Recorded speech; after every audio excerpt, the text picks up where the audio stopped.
Hello and good evening. How are you? Hi, Carla. Hey, I just realized something. I did not check to make sure my microphone was set up. Oh, looks like it is. Can you hear me okay? I hope so. I hope so. How's everyone doing? How you doing, Carla? Carlita.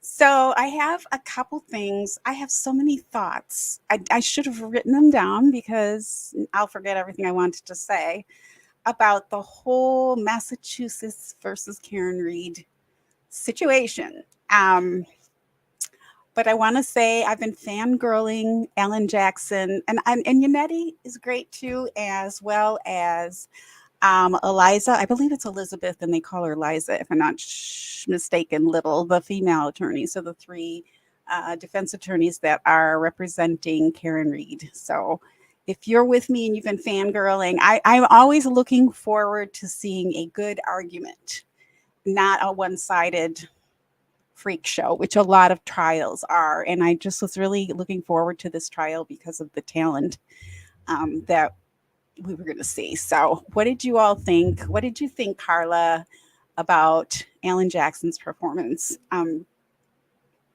He's amazing, and because of being introduced to him through the Karen Reed trial, I um, I started looking into some of the other trials he's done in the past, and he most recently represented Kevin Spacey in England, I believe, and maybe it was in the United States. I did not follow that at all, and I believe they were successful. I'm not sure, honestly. And he also was a prosecutor for the DA's office. I think he was an assistant DA, if I'm not mistaken, an ADA here in Los Angeles. So, in that quest, I looked him up on his website and just tried to see what kind of trials he'd done in the past. And he prosecuted a very famous person. And I did not pay attention to trials back then. I really didn't care about the case. I didn't care about any of these things back then. But I went back and I looked up his opening, the trial actually, and I was just intrigued by his opening statements in this other trial. I'm not going to say who it is because I want you all to guess. But before we get to any of that, I do want to give some thoughts about Karen Reed and talk about that. Hopefully, we'll have some more people joining us. I forgot my lemonade back there, so I'm going to grab it. But before I do that, I just wanted to talk really briefly about something that came up a couple of months ago when Miss Wendi Adelson, I believe, listed her apartment for rent in Miami. There's been some chit chat about her moving to Austin and all that jazz. I really don't care that much about it, but I noticed that Judy from AA Legal Focus had posted some photos from the real estate listing from Wendy's apartment, and I think it was a slideshow. She posted the link, and I was kind of interested, just kind of as a character study. Um, I'm not here to bash Wendy at all, so if that's what you're here for, probably you want to move on. I just thought it was really interesting to see her style because we've gotten to know her. We've gotten to know so many of these witnesses in the Dan Markel trial, and getting justice for Dan Markel. We've gotten to know, Catherine McBanawa. We've gotten to know a little bit about one of Catherine's friends who's I'm following on Twitter, and she goes by Yin, and just a cute little beautiful lady. And we've gotten to know a little about Luis Rivera. And when I say getting to know these people, we're just getting to know them through their testimonies and their statements and their police interviews. So yeah, so I want to talk to you about my thoughts because I'm a trained artist and a background in design, and I'm just always interested in how people decorate and what their choices are. And that's what caught my eye about this slideshow. So let me put Carla's comment up first. Did she really? I didn't know. What are you asking? I'm not sure what you're asking. And as far as Alan Jackson's closing, it's exactly what I thought it would be: concise, logical, and to the point. And he really, didn't you think he just really told a story?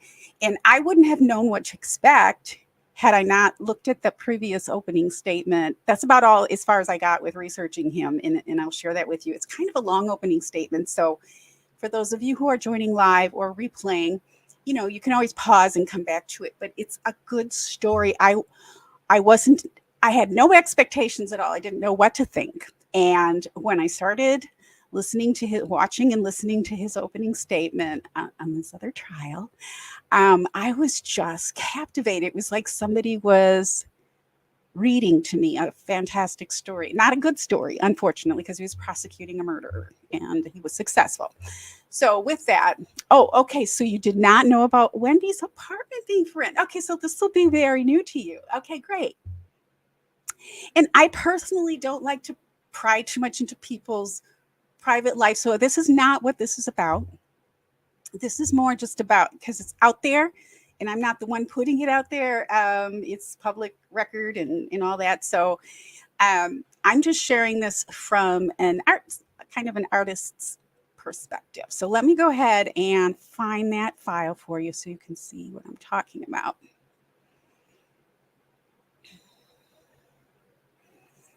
Where did I put it? I was just on helping someone else learn how to use this, and now I forgot what I was doing. So here we go.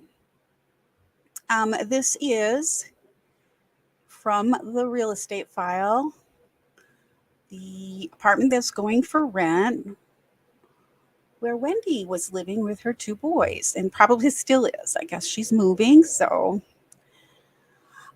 this is the opening photo, and I just took the whole slideshow. So this is her front door, a very happy little yellow. And so this is her entryway, and I just noticed she has a Jewish star, kind of an ornament. And here's a couple things I noticed. So no mezuzah, and I'm not saying that's not okay. Okay, the no mezuzah, that's not what the not okay is about. The not okay is about the way her basket in her lamp are pushed all the way back to the wall and not centered. I just thought it was odd because a realtor who's staging or taking photos would normally not do that. They would have things centered and more properly appointed, as well as the ornaments that she has on display, the knickknacks or whatever these things are. On the shelf, they're all the way to the edge, almost as if they're going to fall off. So it's just a really odd placement.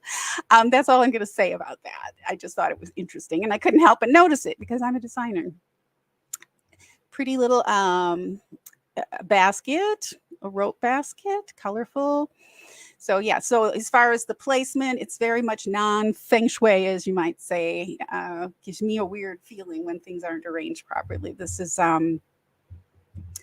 her back patio with dark brown furniture. And this is her living room. You can see the dark brown furniture, which kind of goes with the dark brown leather couch out in the living room. I just wouldn't expect those dark colors. Maybe she got the colors so they're a little more masculine for the boys. Not sure. What we're going to notice also in her decorating is she has a lot of maps. Everywhere. In fact, you might have noticed. Oh no, you can't see it. We'll come back to it. There's another one close. There's a globe, but it's you can't see it from that photo. So what we're pointing out here is the map and this piece of art up here, which is an original painting, as far as I can tell. So multiple world maps, which I think is interesting. And I want to talk to you about this because if you recall back in the day, in one of her testimonies, she mentioned about someday moving away and changing all their names, meaning her and the 2 boys, because she was being asked about changing the boys' names from Markel to Adelson. And all these maps, which we're going to see more of, in globes, make me think that she and the boys are looking at places, looking at the world as their oyster, that they might move away someday. So we're going to talk about this painting. I thought it was weird that she doesn't have any area rugs at all.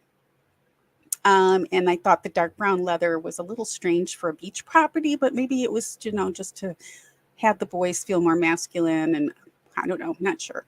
You can see this painting, which is a fairly large painting, from almost every place in all of the living areas except for the bedrooms. So the kitchen, the dining room, which is over on your right, and then as we could see previously from the living room. It's a very prominently placed painting.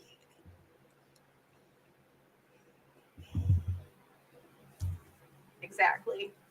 So, and not just herself, but the kids.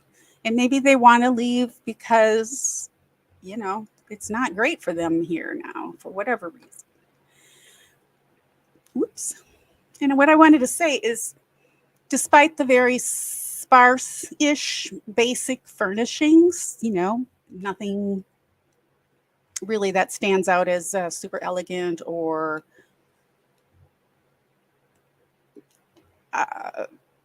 stylish, let's just say. I'm not sure. I don't want to put any words in that aren't less than or more than what I want to say here, but just, not super stylish, not super elegant. In spite of that, in spite of the sparse furnishings, the IKEA looking bookshelf back there, she has a fair amount of art. I mean, a very good amount of art. And that's what caught my attention because I respect people who love art. So we're going to talk about her art a little bit. We're going to talk about what I call the Charlie painting, which is that large painting, and we'll find out why. And it can be viewed, like I said, from all the living areas. So it's obviously an important painting to her, as it should be. And we'll talk about why.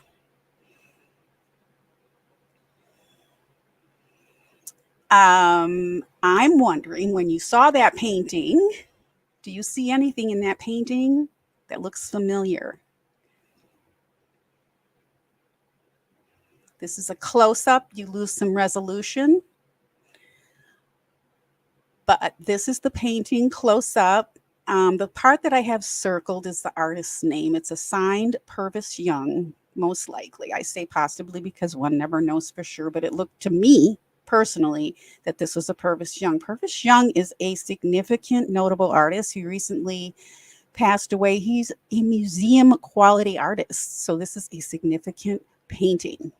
So good for her. But what does it remind you of? Okay.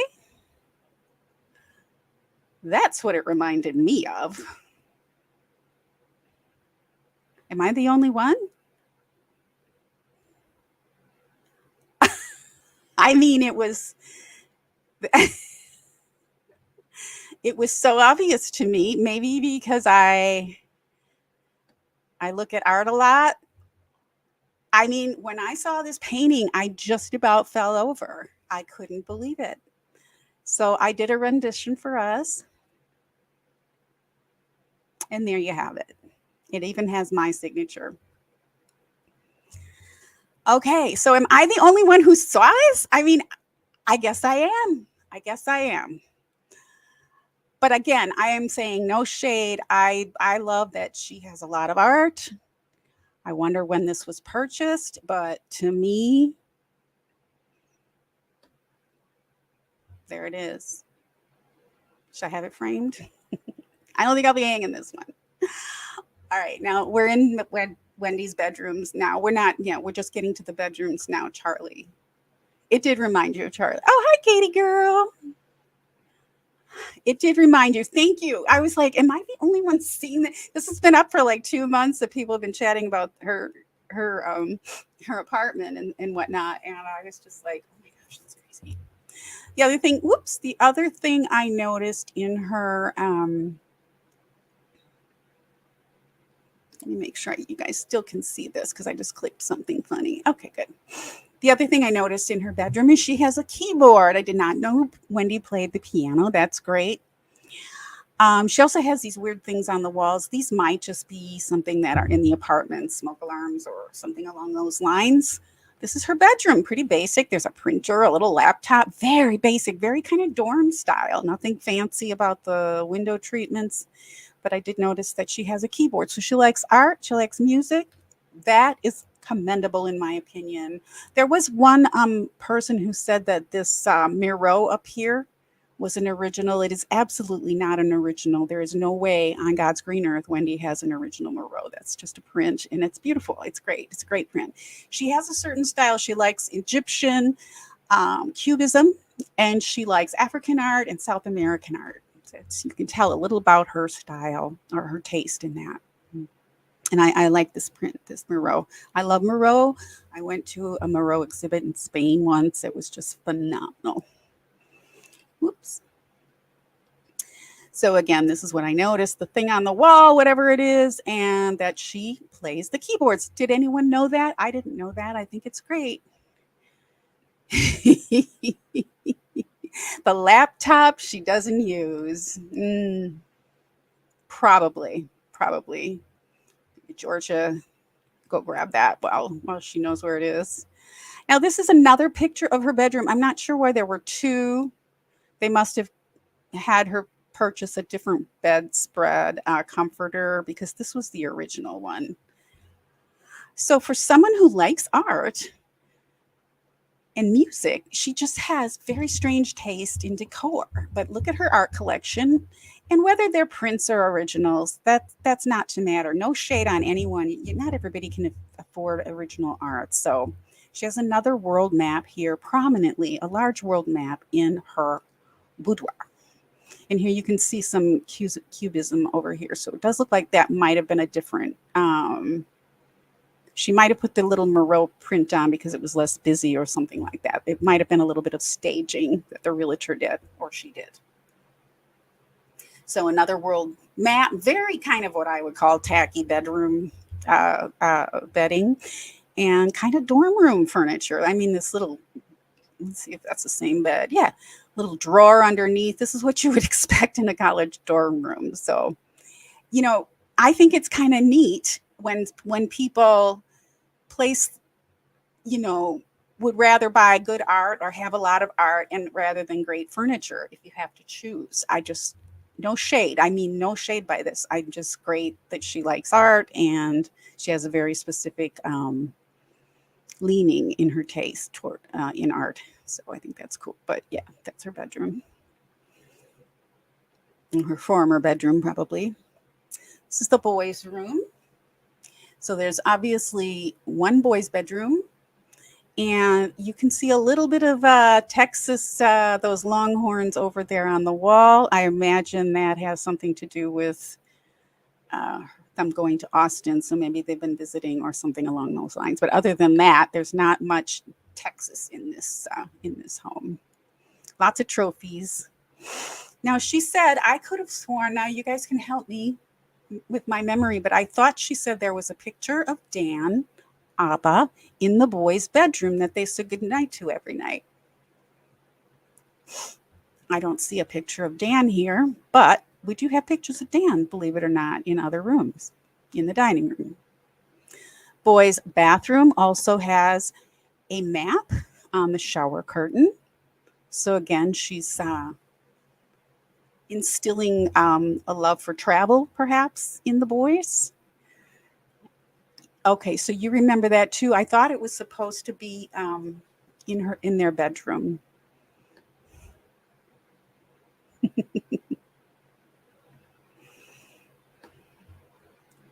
Okay, and Carla says, to me, it looks like she lives like at any moment she could go away unless to clean up. Very possible, very possible. And maybe she's already getting ready to move. I think these were older photos, I'm not sure. So again, we're going to talk about these maps. You do recall the testimony. When I saw the maps, that testimony immediately came to mind.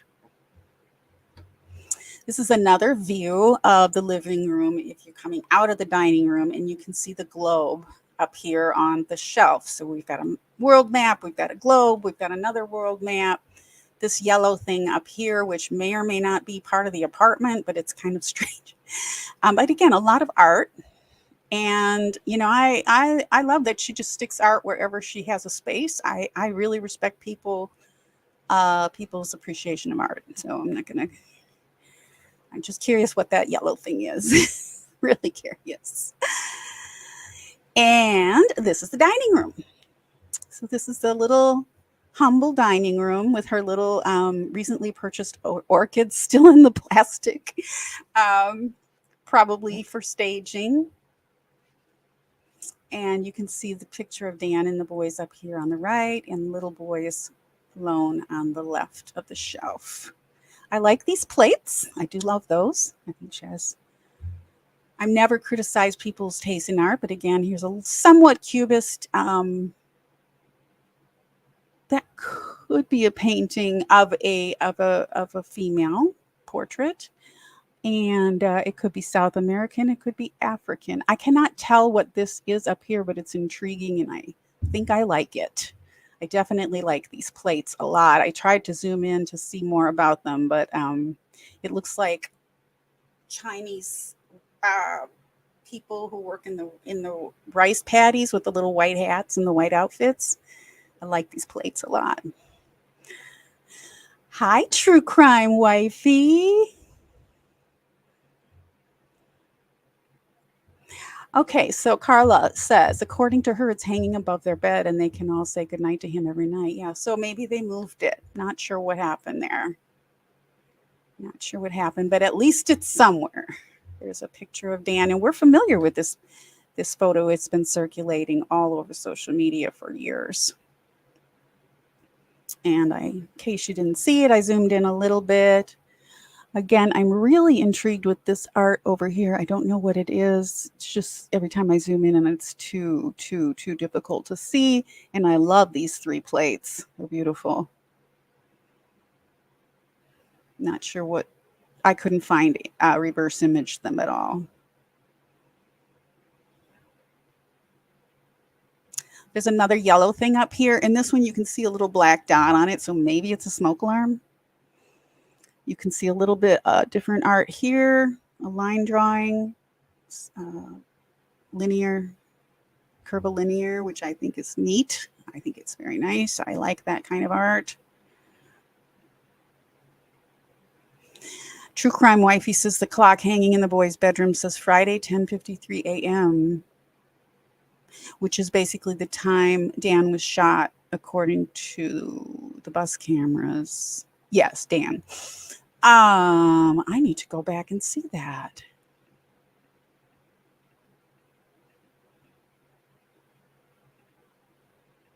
Whoops. I don't see a clock.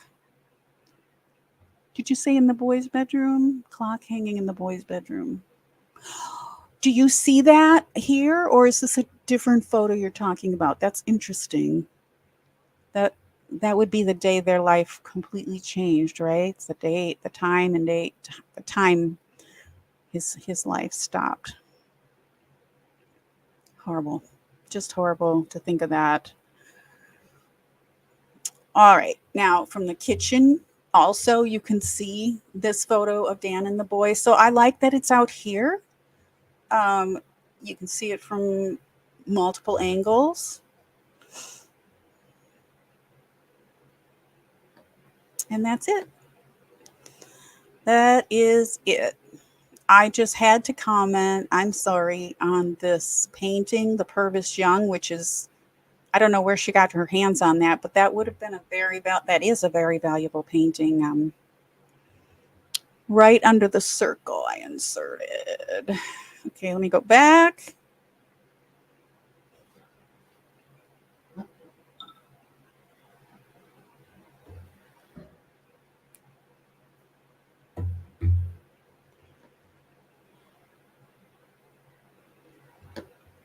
Is that a clock?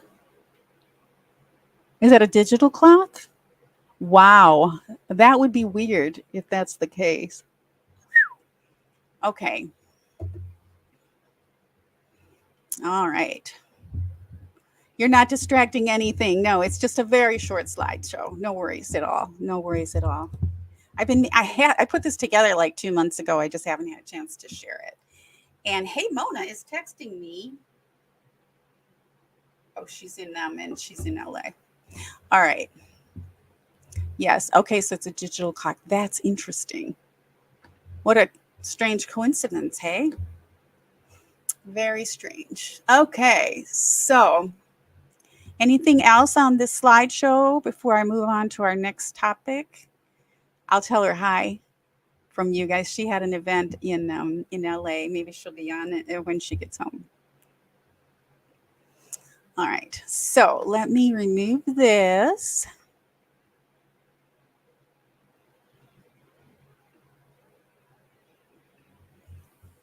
And come back. She's renting it out for $5,000 a month, which is kind of the going rent for that area. It's close to the water. She doesn't have an ocean view though in any of her rooms, from what I can see. Just it looks like they have a pool view in the complex. So, okay. All right. So I have so many thoughts about the whole Massachusetts versus Karen Reed. And I will say, I went into that watching the trial, and I have listened to all of it. It feels like for the last 2 months. Of course, there were a lot of interruptions, but I didn't know what to think. I didn't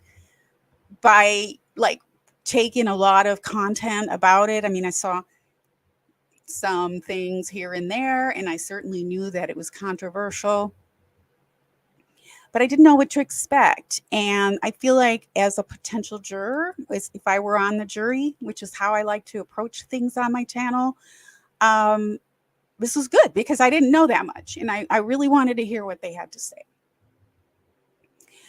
And obviously, the defense, Karen Reed's attorneys, her team of attorneys, poked a lot of holes in the prosecution's case while the prosecution was putting on their case. So a large part of the defense was really in the cross-examination. So when it came time for them to put on their case in chief, the defense case in chief was fairly short. And because the cross-examination was everything. And so for me, that's really interesting because I like to see a good argument either way, on both sides. And I really knew that Alan Jackson was a highly sought after attorney. I didn't know much about him at the time, but I knew it would be interesting. And as I mentioned in the introduction, I did pull up a previous trial of his that I'd like to share with you after this. But so when he gave his closings, and they were limited to an hour, which was a little tight. I didn't think that was necessary. I think he wanted to say a little bit more. What he did was he really told the story of the holes. Let's just say the holes in much of the testimony and in the evidence that appeared to me, if I were on the jury, to be very suspect, possibly planted, possibly tampered with, and that kind of thing. So he told a story, and it was kind of complicated. And it is kind of complicated. The whole trial was a little bit on the complicated side. There was so much. So the only thing I will say is I felt like it could have been pared down, but I think that he was dealt a certain deck of cards that he had to play. So it was unfortunate that everybody got cut off, both the prosecution and the defense got cut off. Well, I don't mind that the prosecution got cut off because I found the prosecution very difficult to listen to throughout the entire trial. I felt like the prosecutor reminded me of what the Babbitt would sound like. Do you know who the Babbitt is? George Babbitt. It was a piece of literature back in the day, kind of classic. If I were to illustrate that book, I would use Attorney Lally for that book, because that is what he reminded me of. It was a little boring. So True Crime Wifey says the defense raised reasonable doubt, in my opinion, but I still don't buy the conspiracy speculation. Lots of odd characters in the trial. Yeah, there were a lot of characters in the trial. I don't believe they were trying to say it was a conspiracy, but I do agree if anything, it was planted evidence and a frame job, which is different than a conspiracy. A frame job is basically planted or false evidence. So a conspiracy, no way with that many people, unless they kind of just fell into it. I honestly feel, well, I will say that I had this feeling coming in even from the opening statements that something bad happened. I felt initially that Karen Reed possibly hit John and didn't know it.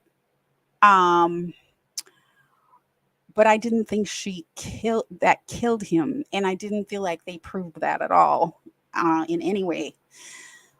Now I have the feeling, after hearing the testimony and then hearing the recordings over and over again about, did I hit him or I hit him, I felt very much, and I don't know if I'll be able to put this in words, but because I'm not a psychiatrist and I don't usually go here, but I felt like Karen was in like this cycle with their relationship being weird and kind of on the in question about who was more important. John seemed like the type of guy who was always helping everybody else, and the last person he gave his attention to was the person he was in a relationship with. He probably wouldn't be the greatest guy to be married to for that reason. That was my impression. We all know men like that. They're great. They're great guys. Their heart's in the right place, but they don't know how to balance necessarily with their priorities. And so I felt like they were struggling, or at least she was struggling in that relationship and trying to figure it out. And I feel like when he didn't come home and she found him where she left him off, which shouldn't surprise anybody, that would be the first place she would see him, because her eyes would have automatic. She knew where she dropped him off. I felt like she was in this state of manicness and hysteria, and it's very obvious she was hysterical. She was frantic. He wasn't answering her calls. He didn't ever answer any of her calls. She must have had her suspicions that he was getting together with someone. I have my thoughts about who that might have been, and they were on the witness stand. That's my own personal viewpoint. But for her to say, did I hit him? It doesn't, to me, it didn't say anything about her actually hitting him or thinking. I guess she could have maybe thought, did I hit him? Or what happened? Note to all of us, if you ever have a situation like this, especially when you've been drinking, shut your mouth, because you might say something that could be turned into something else. But on the other hand, I can understand why the prosecutor, the police would be looking at her because she was saying those things. So to me, I can see both sides of it, but I felt like I hit him, whatever she was saying came from this manic state she was in, this hysteria, the cycle that she and John were in for days, if not weeks prior to this. And she just felt responsible. And she was trying to be there for him. He wasn't there for her all night, and there he was. And then she started thinking about probably everything that she had said, and she was mad, and then she realized, oh my gosh. So I can see it, and especially because I believe she made a call to him after she even knew he was gone or on the ground. Later, I think there was testimony that she called him after. That doesn't surprise me. I lost someone and I knew they were gone, and occasionally I would still call their phone, because when you lose somebody that suddenly, that you're that connected with, you just want to hear their voice. You don't believe it. It's hard to believe. So I think her saying those things and acting that way could very likely be, there could be a lot of reasons for it other than, oh yeah, I actually hit him and this is all. So I don't believe there was a any more can I believe there was a conspiracy than I can believe that she actually hit him. So on both sides, I don't think there was any forethought for either. I do feel like something really bad happened, probably an accident. That's just my guess.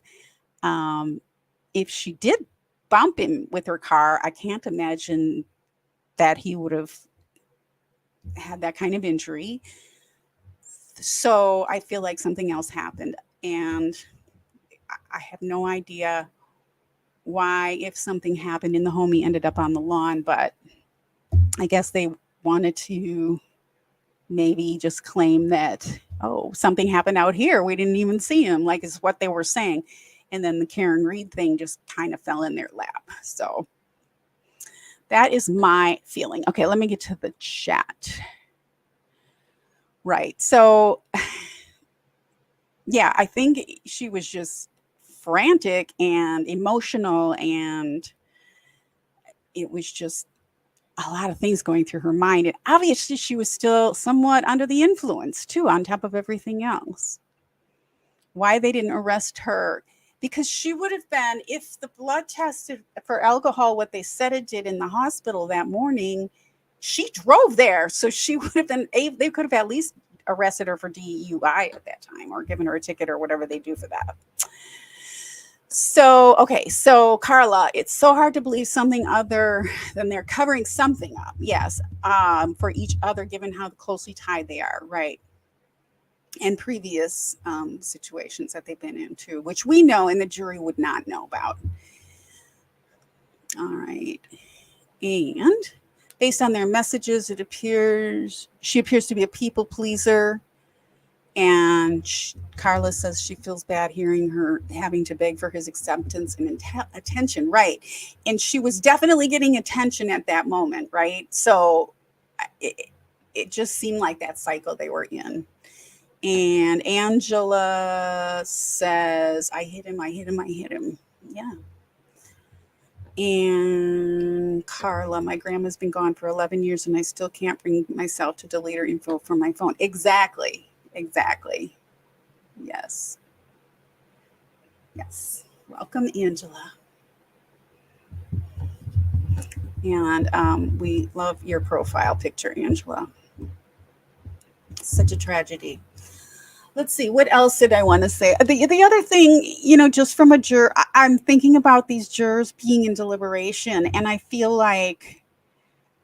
just feel like in other trials that I've watched, that the jury instructions made more sense. I was confused by the jury instructions from both sides, like all around. I felt like they were a little bit vague, and I felt like it kind of makes sense that they're lost right now because, for example, they had that one jury question where they were asking for evidence that there wasn't. They were asking for I think it's called the SEER report, if I'm not mistaken.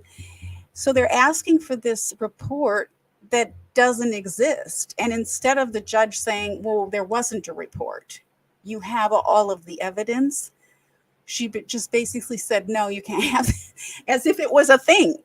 And so why didn't she tell the jury that there isn't a report? Why not just say that?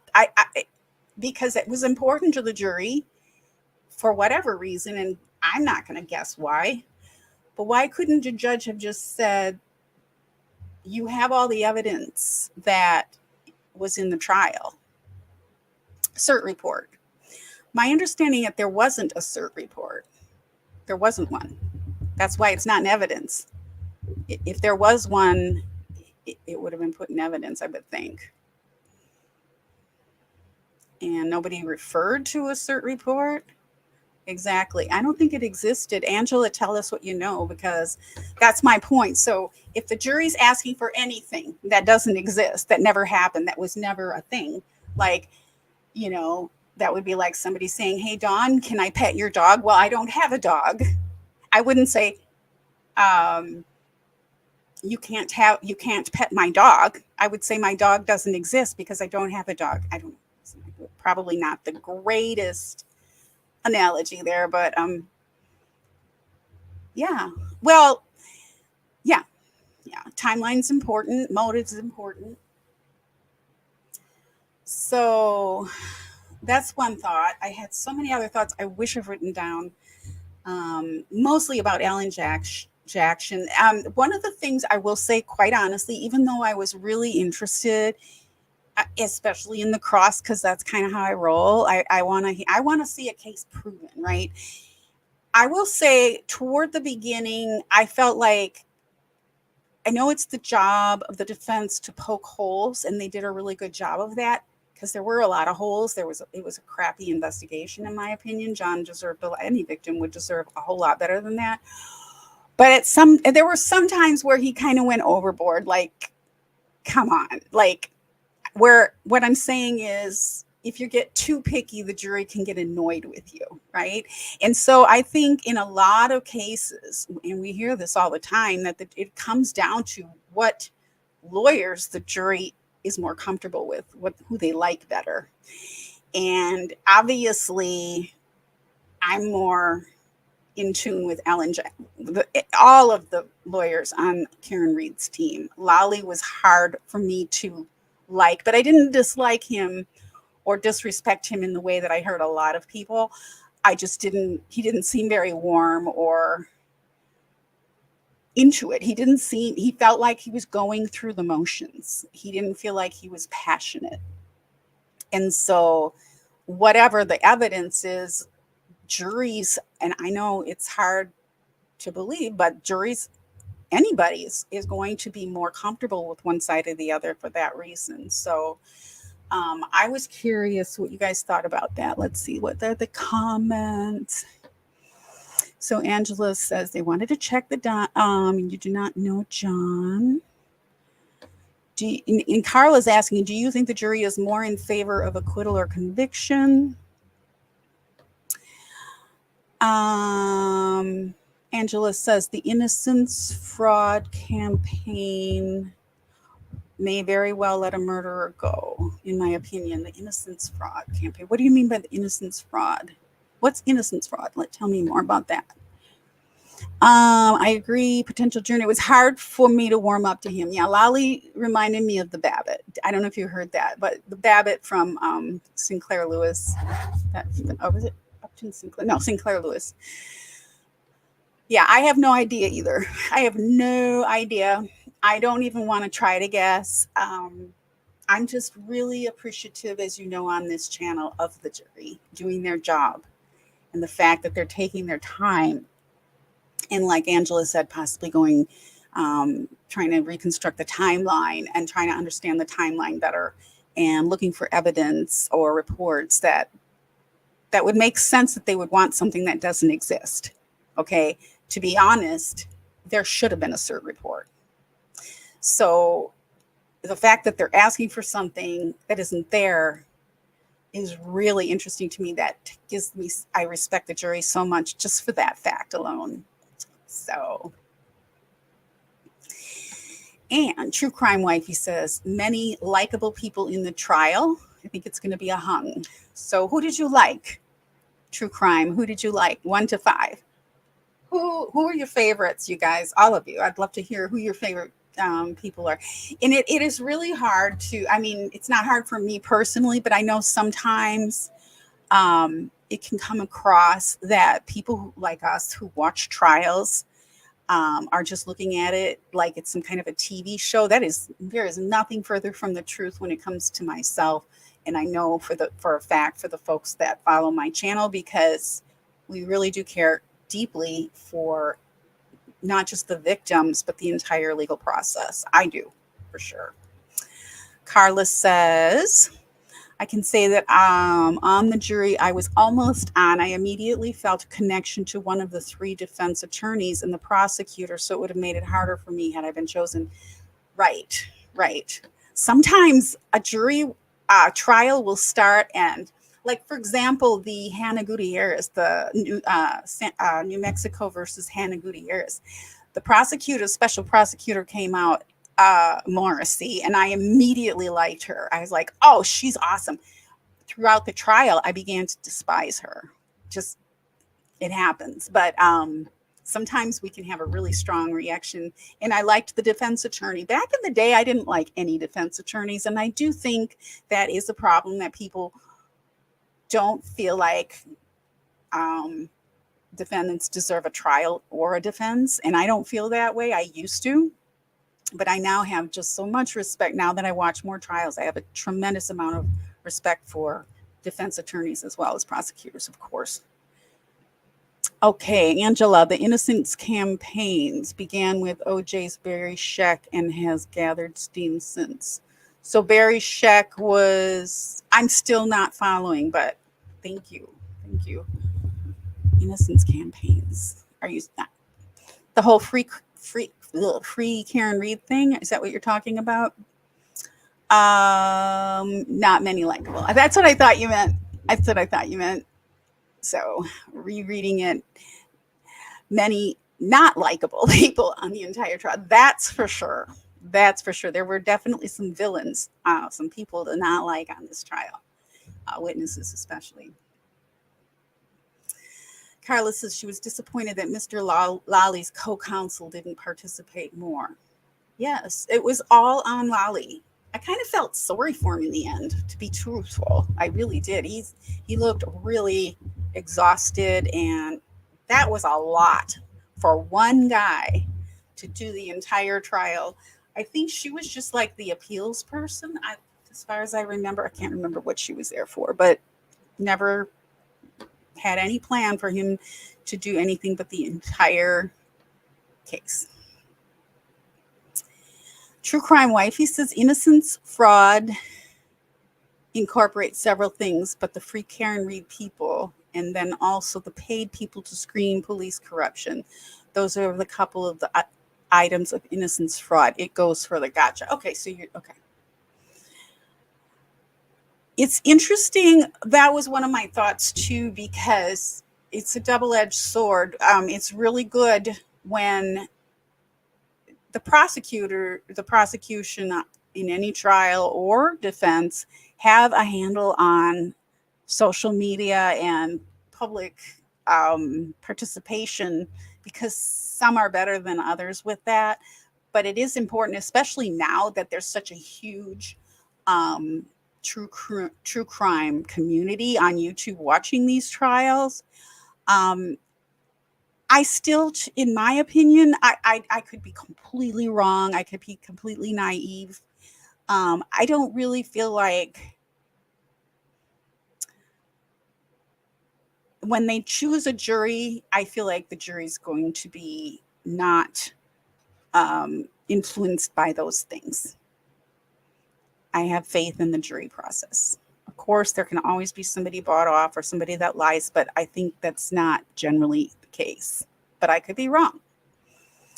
I don't think the defense hired anybody. I don't buy any of that. I do think the defense knows probably has a better handle on what's going on in the jury deliberations just by looking at statistics and running it through statistic analysis and things like that. There's a lot of sophisticated ways that they can do things, but I don't think they're buying off the jury, or that the jury really is influenced by what's going on the outside. Could be wrong. I could be totally wrong. I'm probably just naive. I wouldn't be. I think I can be about as neutral as anybody. I could be wrong. Yeah, Lolly did look kind of just exhausted and defeated. Hi, Mazzy. EDB said that the prosecutor has a whole team behind it. Exactly. By the way, thank you for mentioning that. That was another interesting strategy. I thought, Lolly, I'm so glad you mentioned that, because that's where I was going. So remember how I said the jury can be more comfortable with one side or the other, or certain lawyers or certain whatever, even witnesses and then defendants. Lolly could have been using that to his advantage, because don't we all love an underdog, right? Oh, poor prosecutor. He's all by himself, and he's facing these highfalutin attorneys from LA. This Karen Reed is just like flanked by these power suits and all that. But Lolly has way more resources than Karen Reed, than the defendant ever would. So I'm so glad you mentioned that, Mozzie. Yeah. So when I would find myself feeling sorry for Lolly, I would always remind myself that it was a strategy. And there are probably also some other reasons for it. Okay, true crime wifey. Also, the lawyer harassment of victims and their families when trying to get people off death row. There's big money in it. I don't know everything about it. I don't know anything about lawyers harassing anybody.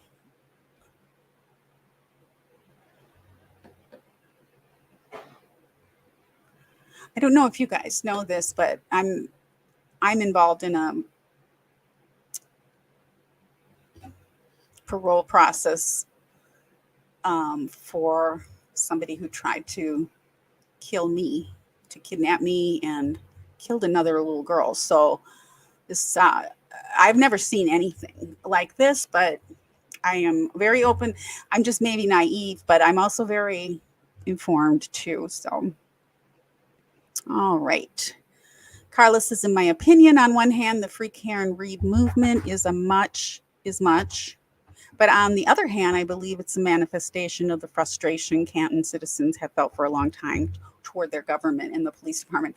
I agree. There's a lot more going on there, obviously, and there are some other victims that are suing civilly now. So I would totally agree with that. And I think it's good that they are speaking up and that there is a movement. It might have, kind of just manifested itself in Karen Reed's case, but there's more. There's much more. And if you listen to any of their Canton board select meetings or anything like that, you'll know they're talking about other things. So they're fed up. And Carlos is welcome to Nancy. I'll be the judge. And by the way, I kind of wanted to do this on a Saturday night because I am sure there's just been so much coverage all week. A lot of the content creators are taking off for the weekend, but we're all still out here feeling like, what's going on? What's that jury thinking? Hopefully they're not watching us on YouTube. I'll be the judge says, I think they're speaking of the Innocence Project. Gotcha. The Innocence Project, I know what that is, which is Barry Scheck is the director. Thank you. Thank you for clarifying. That makes more sense. And Barry Scheck, yes, he was on the OJ Dream Team and he handled the DNA episode. Yes, correct. Okay. The Innocence Project. I am interested in the Innocence Project too. Yes, they have made some mistakes, but so have the police and prosecutors by putting innocent people in prison. So I do believe we got to find the balance there. I am not anti-Innocence Project. They do very good work. I do hear lately that there's some bad mistakes. So the person who is in prison because of what he did to me and others almost got on the Innocence Project, but they realized no, he wasn't a good candidate after all. And after some of the victims' family spoke up. Yes, and they're working to get Scott Peterson off, which is kind of crazy. That one's kind of crazy. That one I think is very weird. That one is very weird. And I remember that one. He was actually arrested very close to where I lived at the time when they finally got him. Okay, so those are some of my thoughts, and I'm glad you guys reminded me of more. And I know I'm going to think of more, but I thought the underdog Lolly thing was something a lot of people didn't mention.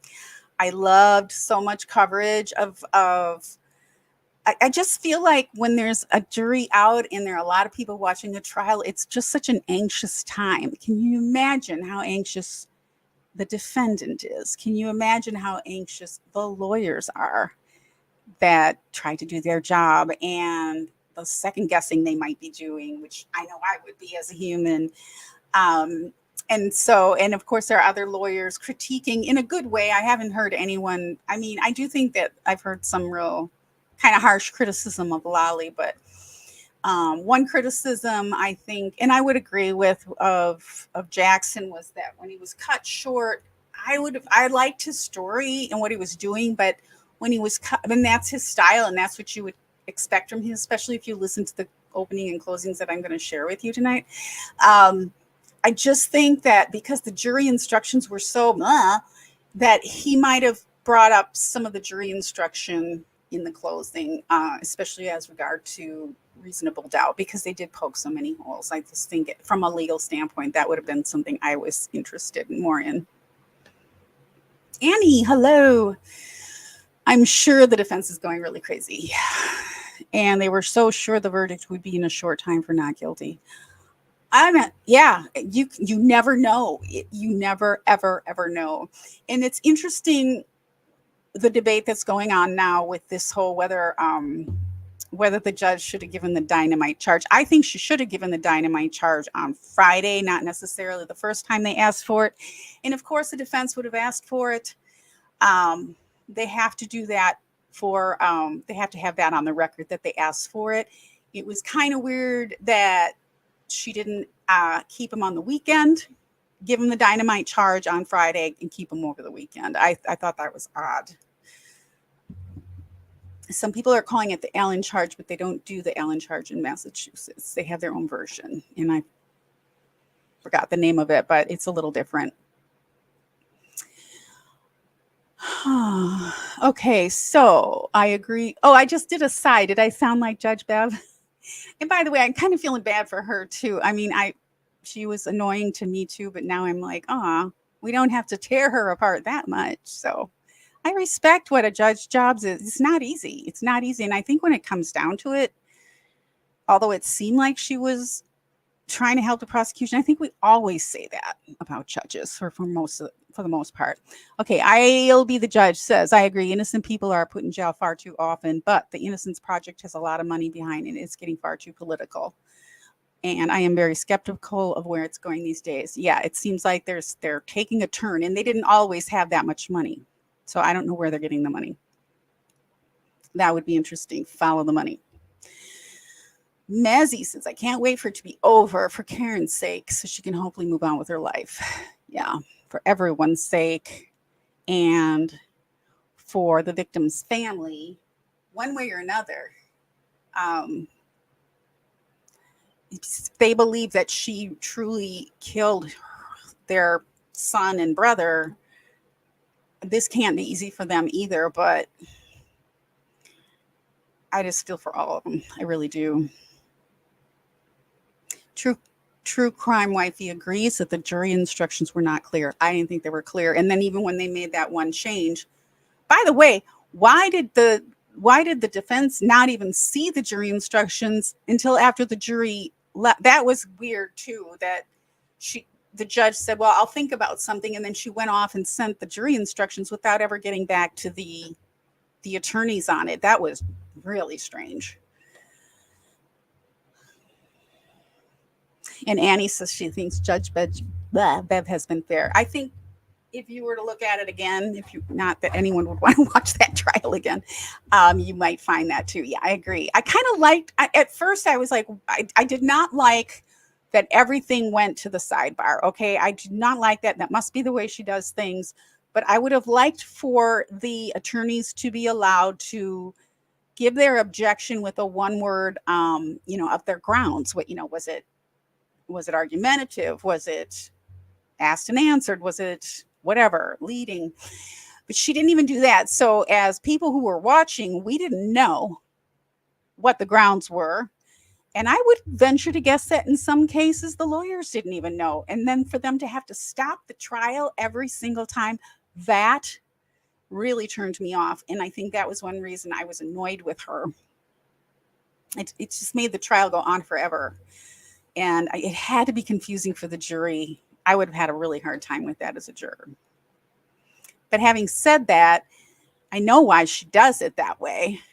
She doesn't want any kind of argument going on. And so if you allow one word, then another word, that kind of thing. But I don't know. I think she could have handled it better. But that might just be the way she does all her trials.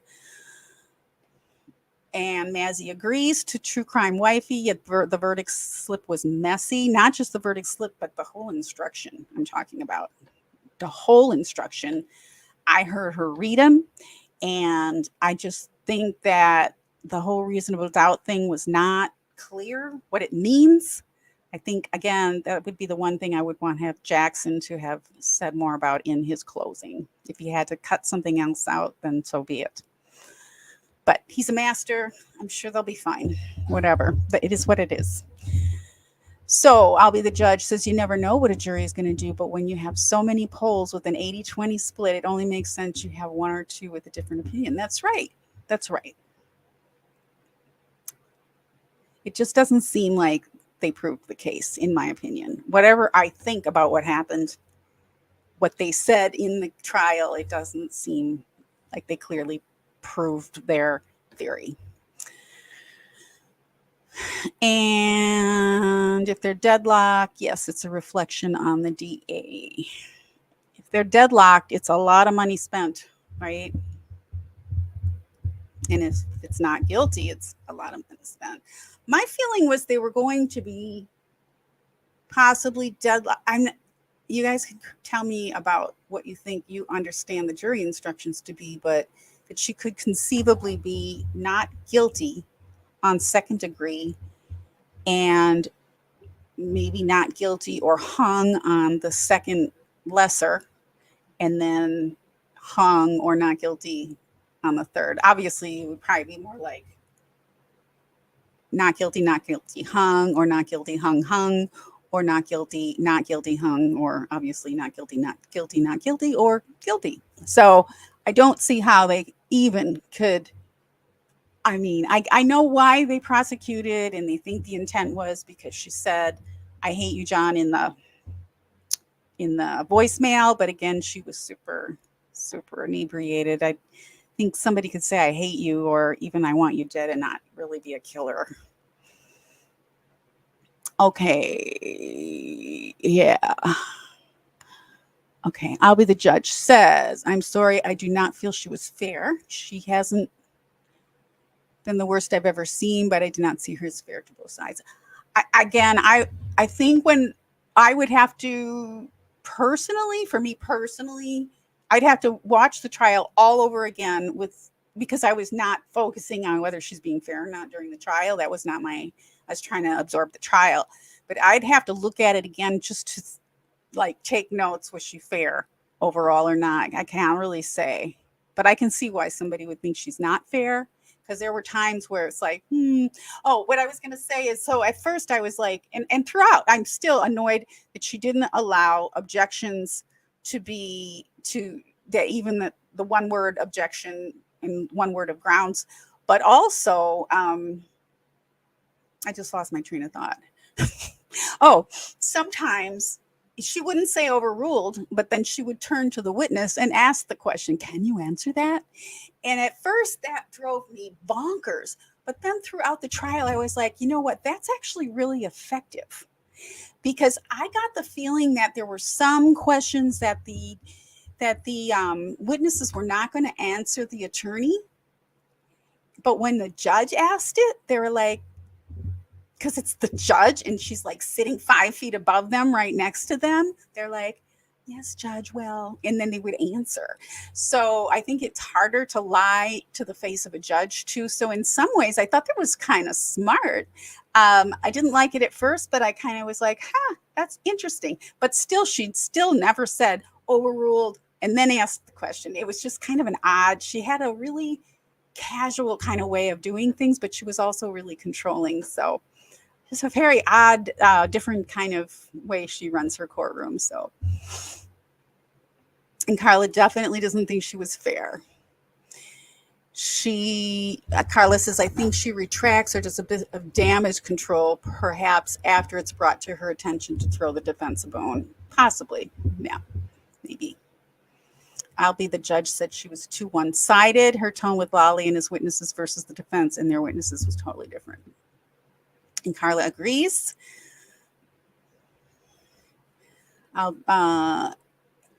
Yeah, this was a good one, Mazzy. When she asked Lolly, "Would you like to object?" But I have seen occasionally, like sometimes on either side, the judge will be they're I mean, they are lawyers after all. They were once doing their jobs. So yeah, it's comical. But in the end, how much did she affect the trial? What do you think? How much how much did the way she did I mean, it certainly seemed like she lengthened the trial. And I'm not talking about, you know, the amount of days that because she didn't have control over the days they went on trial, but it seemed like the whole everything goes to sidebar really lengthened the trial by like forever. So in the end, though, do you think she affected the result? Well, we don't know the result yet. We'll have to ask that question next week or whenever we get a verdict. So it seemed, and Carla's saying it seemed like as soon as the defense, oh yeah, I read this, sorry, would gain traction, she would stop them. The abrupt ways of ending for lunch on the days that were not professional. I did not like when she would stop the testimony or the questioning right in the middle of a thought. That was, I truly bothered me. It just, and again, I'm coming in at it as if I were sitting there on the jury, I'd be like, now? Like, what? Now, she could have been getting signals or the lunch was ready or something, but yeah, she was just so abrupt, the way she handled things. And I'll be the judge said she felt like she was inserting herself into the trial and she was supposed to be neutral and she did not see her as neutral. Yeah. Yeah. That time she asked Lolly if she, it's such a long trial. I'm glad we're talking about it because I kind of forgot about that one too. And I mean, okay, here's, if we're going to talk about what bugged me, another thing that bugged me just as a trial watcher, instead of saying you can be dismissed and asking, will they be called back? Are they still limited on watching the trial?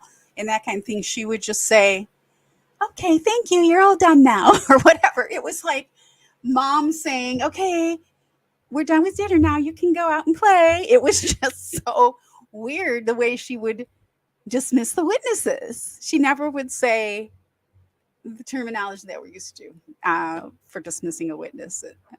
Yeah. And so her decorum was very strange. I mean, it's definitely her style. She definitely has a way. And I guess from what I've heard from other lawyers, this is the way she always is. So it's not like she changed her way for this trial, just so you know. That is what the word on the street is. You're all set. I know that. Oh, that one just, there are certain things that just was like, did she really just, I mean, she said it the first couple times and then she just, the entire trial, that's how she did it. So strange. So strange. That was classic. I should do a short about that. You're all set. You're all set. You're all set now. And the way she spoke to the jury, she'd get up there and she had a completely different persona and she would smile and, hello, jury. And it was just, it's just, candy sweet, sugar sweet with the jury. But she wasn't.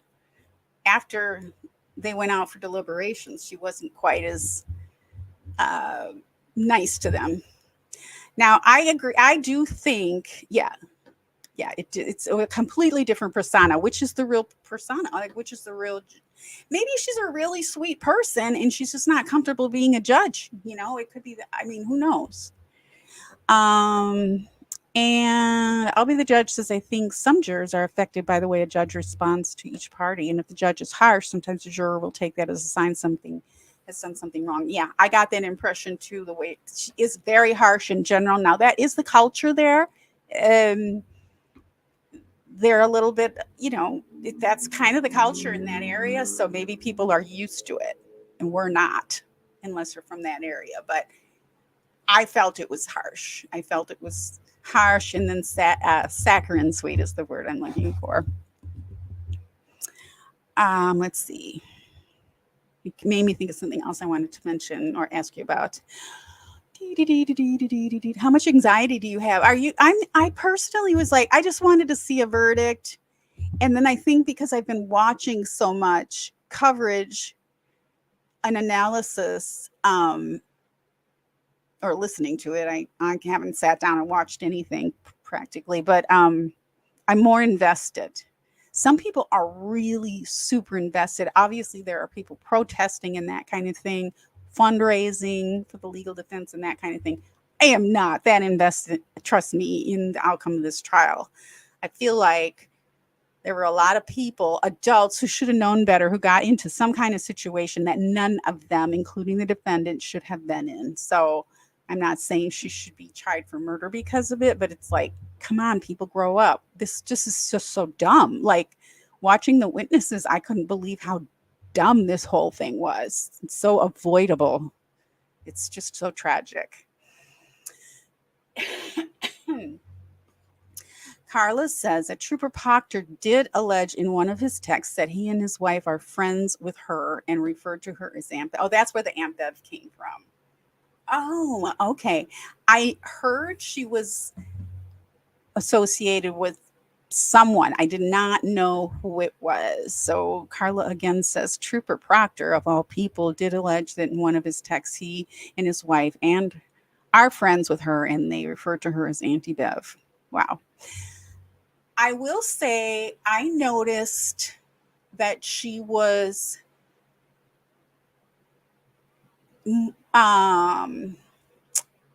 very supportive of the female witnesses, and I felt like she really was quite supportive of Attorney Little, the female attorney on the defense team. She wasn't raking her. I mean, she could have made it really hard on her, but I think like she was nicer to her than she was to the men. I do. So I liked that about her. But there weren't a zillion examples to show, but I got that sense, which I liked. And I think that a lot of people think she should have been recused because of her relationship with Proctor. And I did watch some of the pre-trials now that I think about it, and she wouldn't recuse, which I think was a mistake. Yes. Yeah, judges don't like to recuse themselves, although they do sometimes. I don't know if you guys remember this, but Lori Daybell in her trial in Idaho had a different judge before Judge Boyce, and I liked him a lot. And the defense asked him to recuse very early on. It was before she even had the defense attorneys that she ended up with. And he's like, okay. He was like, bye. And then Judge Boyce got the trial. So sometimes a judge will recuse, and it was for dumb reasons. Like, he didn't have to recuse. He just took it as an, he didn't want to have any question about that because he knew it was going to be possibly a death penalty case. So they will recuse sometimes. Okay, I know I have some other thoughts. I want to get you to, do you want to see what I was going to share with you with the Alan Jackson's previous? Now, if you can't watch this now, you can always come back and replay this part, but it's fantastic. And let me just see if I can grab it here. This is from when Alan Jackson was a prosecutor, not a defense attorney, in LA. And so on. And I gotta find it for you. All right. And it was just a crazy case that I, at the time, paid no attention to. I wasn't watching trials until a few years ago, so I certainly didn't watch this one. But if you have to go, come back and replay this because it's a story. It's master storytelling. I was intrigued. I loved seeing the younger version of Alan Jackson, and I don't know if you know who this is, but it was when he prosecuted Phil Spector. And it was the second round. I think Phil got off one time. Oh, I'll be the judge said she did watch the entire Phil Spector trial.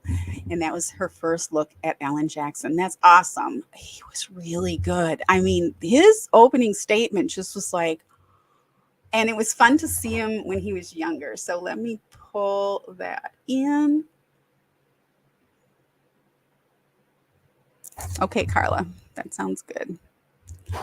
There we go. Phil in one of his wigs. But this is going to be Alan Jackson opening statement. It's quite long. It's there's 2 breaks in it, 2 breaks, which I thought, oh God, what a bad time to cut him off. But he got cut off right in the middle of his openings twice. But the second time, I think he was more prepared. And it just shows what a great orator he is. And boy, he's a good prosecutor. And it's really fun to see him. So let's take a look. Good morning, everybody. You recognize his voice. Let me know if you can hear it okay. We've spent a lot of time over the last few days talking about what you've read about the case, what you've heard about the case, what you know, what you think you know about the case. This is my opportunity to talk with you for a few minutes about what we expect the evidence to show, the actual facts in this case to show. And that evidence, ladies and gentlemen, is going to paint a very, very clear picture. A picture of a man, Philip Spector, who when he's confronted with the right circumstances, when he's confronted with the right situation, turns sinister and deadly. The evidence is going to paint a picture of a man who on February 3rd, 2003, put a loaded pistol in Lana Clarkson's mouth, inside her mouth, and shot her to death.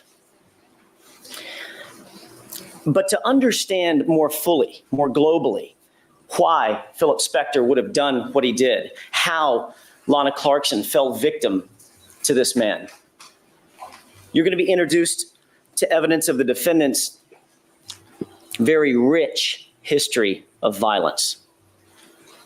A history of violence against women, a history of violence involving guns. Ladies and gentlemen, in other words, through the presentation of the evidence in this case, you're going to be introduced to the real Philip Spector. On February 3rd, 2003, at about 5 o'clock in the morning, a single gunshot cracked the silence of the normally very quiet community of Alhambra, California. That gunshot came from almost a palatial home belonging to Philip Spector, a home perched on top of a hill, a home surrounded by trees, a home secluded off from the rest of the community, a home that Philip Spector has adorned the name The Castle. When that single gunshot rang out, Adriana D'Souza, a driver, a private driver who had been hired by Philip Spector to drive him earlier that evening, or the evening beforehand, sat in Philip Spector's Mercedes. He heard the shot, thinking that it was a falling branch or a snapping twig. He got out of that Mercedes and he walked around. The evidence will show, ladies and gentlemen, that within 2 minutes of that gunshot ringing out, Adriana D'Souza sat back down in the Mercedes where you see it parked here, or approximately where you see it parked here. Just as he began to shut the door, the Mercedes, which is situated, and it's hard to tell, you'll get much more information about the layout of this particular residence.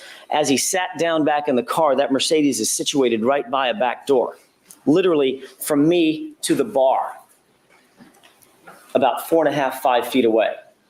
As he began to shut the door of the Mercedes, getting back into the car, that back door creaked open. Philip Spector emerged from that back door, and you're looking at it here. Philip Spector was wearing the same white jacket that he had been wearing that evening before. In his right hand, a pistol.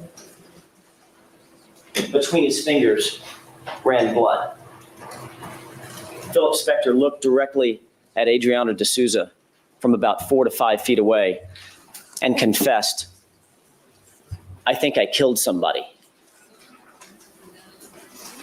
Adriana D'Souza, for his part, almost immediately went into shock or panic, and he began to call for help. He looked inside the doorway, saw only her feet. He looked a little further around Spector and saw what he'll describe as her bloody face. Adriano D'Souza had no idea, as he looked through that door, that Lana Clarkson was the person that defendant Philip Spector had just admitted having killed.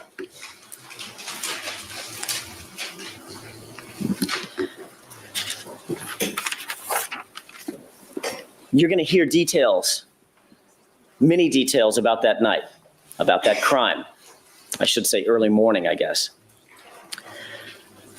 But that evidence is not going to be presented, ladies and gentlemen, in a vacuum. In order to give context to what happened on February 3rd, 2003, you're going to be introduced to evidence, as I talked about just a second ago, about the defendant's history of violence, about his pattern of violence with women, his history of losing his temper, his history of flying into rages, his history of pulling guns on unarmed women. The evidence will show, ladies and gentlemen, that Lana Clarkson fell victim to Philip Spector on February 3rd, 2003 at about 5 o'clock in the morning, but she was simply the last in a very long line of women who had been victimized by Philip Spector over the years. Before Lana Clarkson came Stephanie Jennings, and before her, Dorothy Melvin, and before her, Melissa Grosvenor, and before her, Diane Halder. The evidence will show, ladies and gentlemen, that the defendant has a pattern, and that pattern began to emerge all the way back to the late 1980s. You'll hear that each of these incidents is strikingly similar to the next. And through the evidence, ladies and gentlemen, you'll hear from the first four women. Lana Clarkson, however, will have to tell her story from the evidence and from the grave. Let's take a second and talk about Philip Spector's pattern with these women through the years. You're going to be introduced to Diane Ogden Halder, and you'll see on the graphic up toward the right, there's a house depicted. Before the defendant, Philip Spector, lived in what he calls the castle in Alhambra. He had several other homes. Throughout the late 80s and 90s, he lived variously in Hollywood, as well as Pasadena. This happens to be an aerial photograph of the Pasadena home. And with each woman, you'll see, as we talk about the evidence that will be presented, the house that's associated with that particular woman's victimization.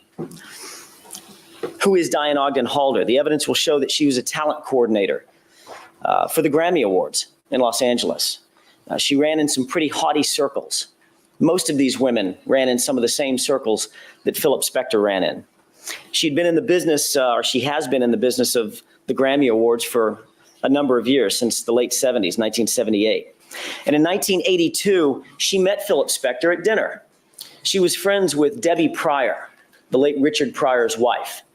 Debbie Pryor introduced her to Philip Spector, and almost immediately, Philip Spector began asking Diane out on dates.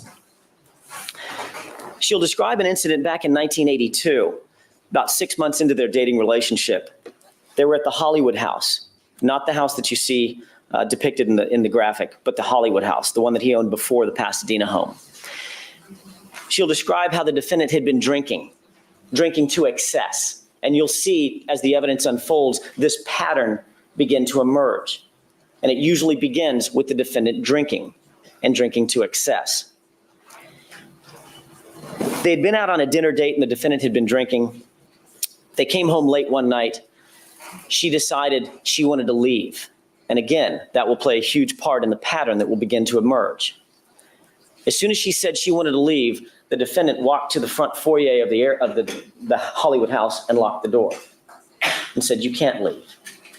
But he was somewhat jovial. She'll describe his personality in that particular incident as almost joking. "No, you can't leave, Diane. You're not leaving here. You're not leaving until I tell you to leave." And she said, "Come on, Phil, it's getting late." 45 minutes or so, that incident took place. She wasn't assaulted at that point. He didn't pull a gun. He just didn't let her leave in that first incident. She put it behind her, didn't think another thing about it. Over the years, she maintained somewhat of a dating relationship with him, a somewhat casual dating relationship. And ultimately, in 1987, she began to work for him. He hired her as his personal assistant. And then came 1988. In addition to being his personal assistant, they also maintained somewhat of a dating relationship. Casual as it may have been, it was still a dating relationship. In 1988, they had gone to dinner. They were out on a date. The defendant had been drinking. He'd been drinking heavily, according to Diane Halder. At about 2 o'clock in the morning, she said, "I'm ready to leave."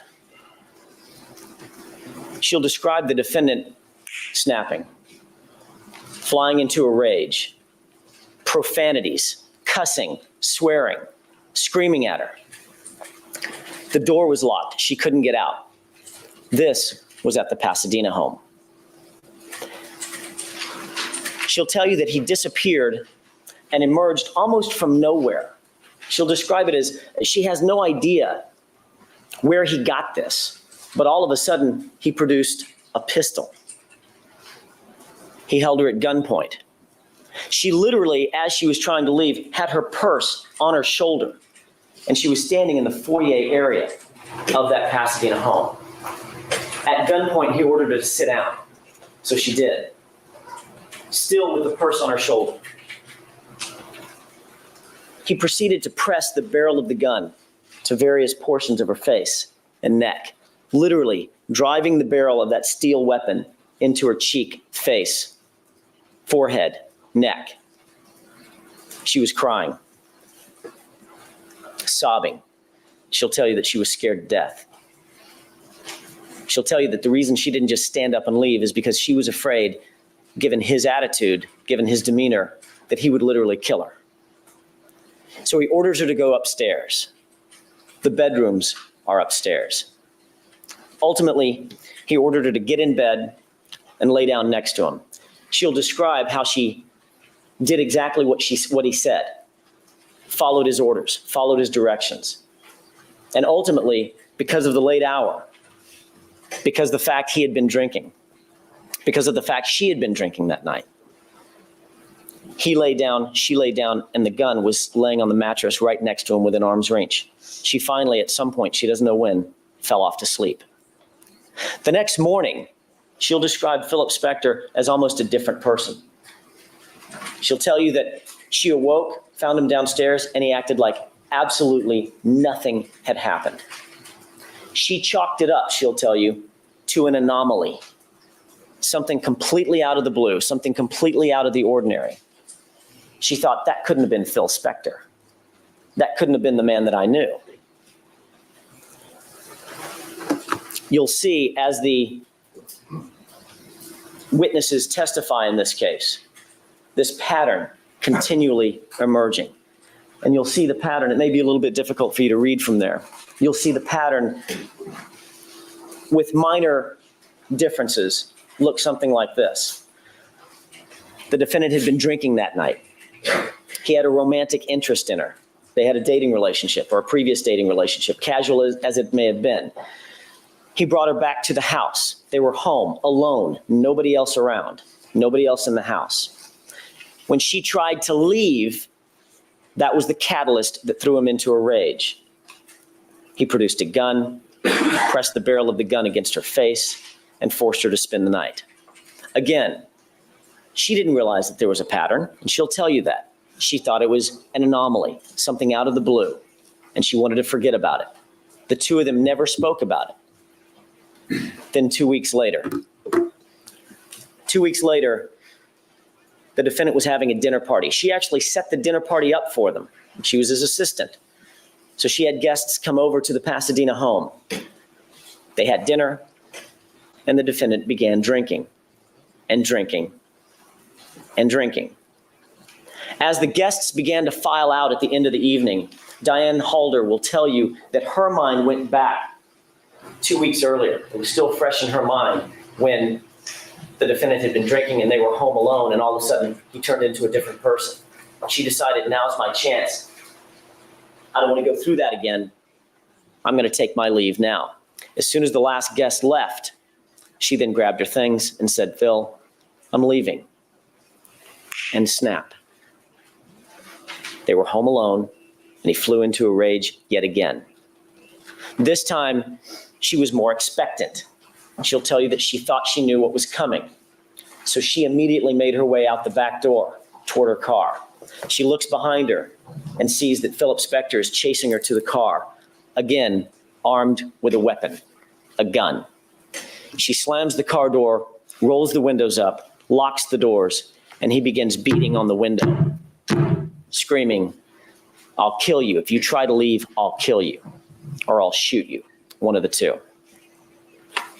She presses the gas and drives away. Now, at the end of the driveway is a gigantic wrought iron gate.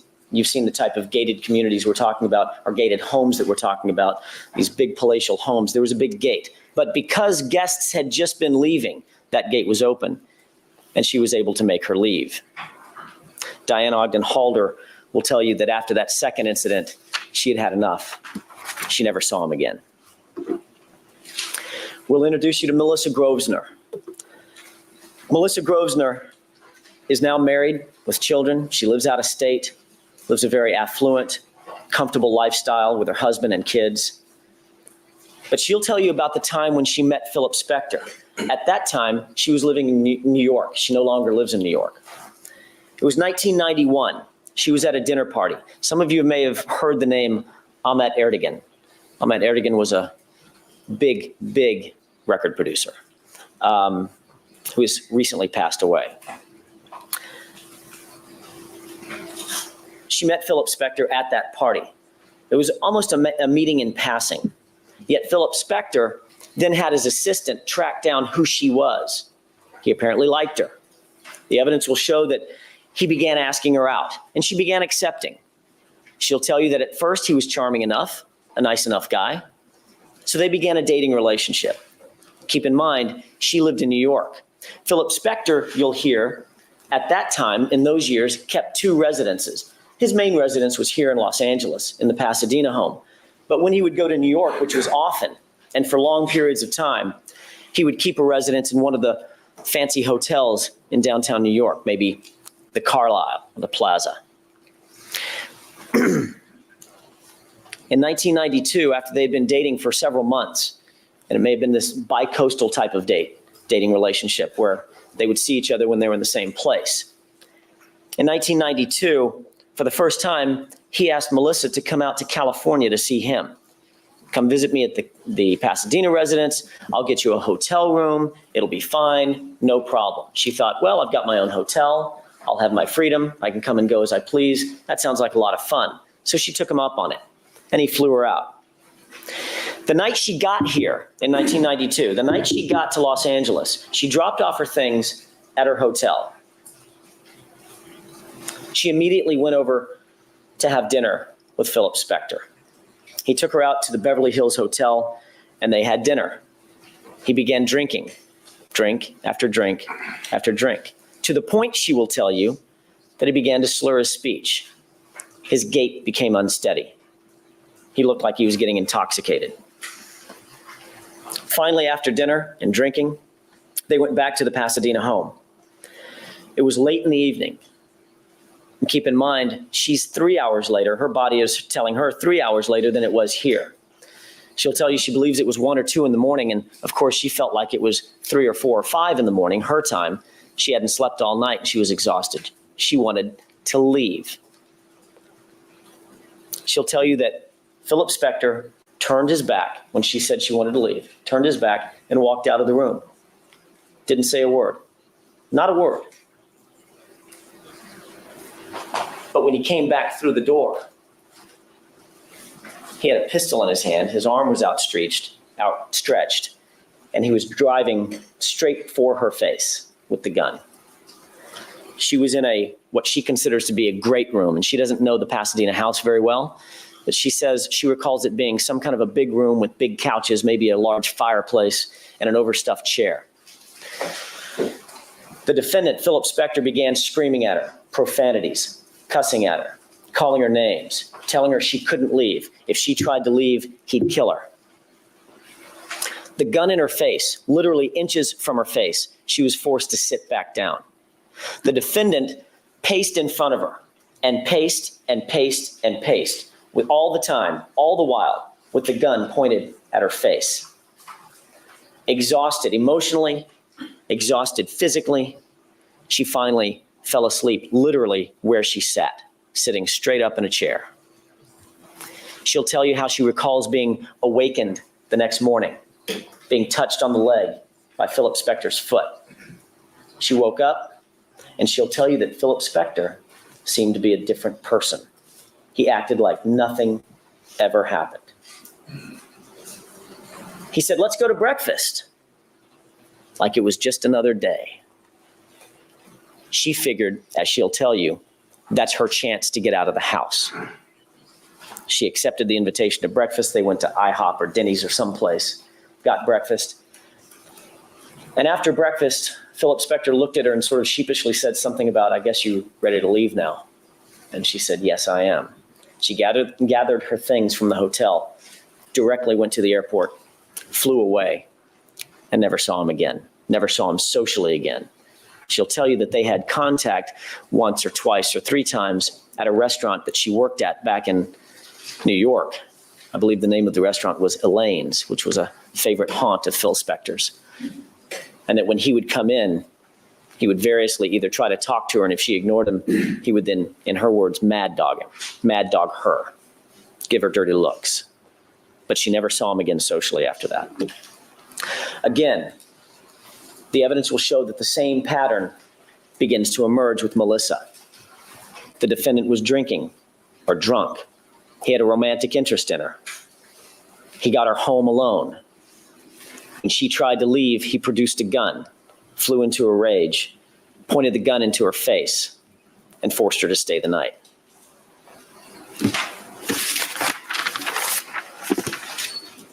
You'll meet Dorothy Melvin. Dorothy Melvin used to be Joan Rivers' personal manager.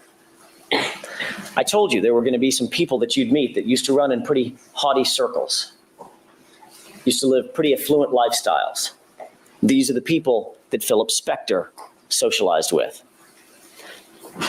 He met Dorothy Melvin back in 1989. Almost immediately began asking her out. And they maintained somewhat of a casual dating relationship for several years. And she'll be honest and tell you, in her honest opinion, she thought that Phil Spector was a very charming guy. He could be very nice. And that's what underscored their dating relationship for a long while. She had never been to his home, however. Never. In 1993, several years after they had met and during the course of their dating relationship, she was out here in California. Now, Dorothy Melvin had her own bi-coastal lifestyle. She lived in New York part-time because she was Joan Rivers' manager, and Joan Rivers lives in New York, or at least has a home in New York. She also lived here in Los Angeles. And she, Dorothy Melvin, also lived here in Los Angeles. She kept a place on both coasts. So she was back here in July of 1993 for the 4th of July weekend, I believe it was, seeing friends and family. The defendant said, "Well, while you're out here, why don't you come to my Pasadena home? Let's hang out." She took him up on the offer. Again, first time she had ever been in his home or seen his house. And she'll tell you that they began playing pool. They were having fun. They were listening to music. It was a charming night. As a matter of fact, I think the word she used was, it was a lovely night or a lovely evening.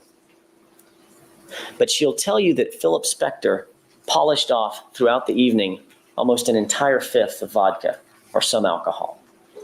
He was drinking, drink after drink after drink after drink. And she noticed that he began to get drunk. He began to slur his speech, began to get unsteady on his feet. And at some point throughout the evening, it got late into the wee hours of the morning. She just fell asleep on the couch. She was downstairs and completely exhausted, fell asleep on the couch. She didn't try to leave. She just fell asleep on the couch. So she woke up the next morning, and she'll tell you that she looked around for Phil Spector. She couldn't find him in the living room, in the foyer area, in the kitchen. She couldn't find him.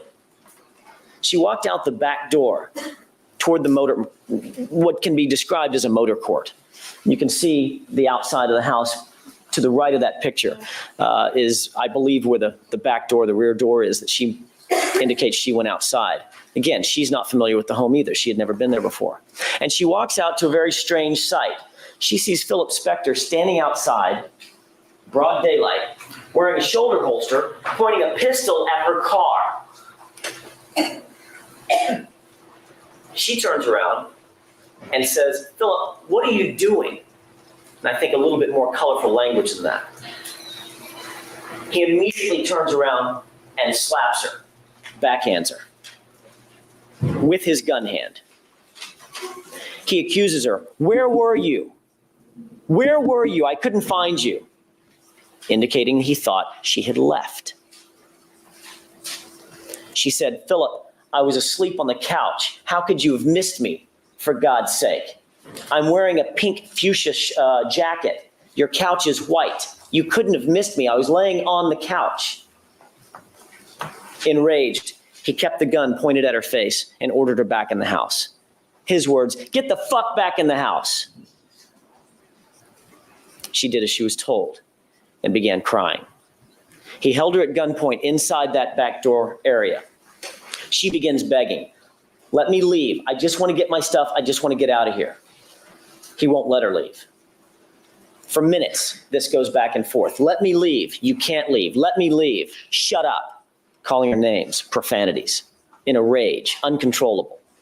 All the while holding a pistol in her face, wearing a shoulder holster. She finally convinces him to let her leave. But he says, "If you leave, the purse stays here. I think you were stealing from me. I think you were doing something. The purse stays here."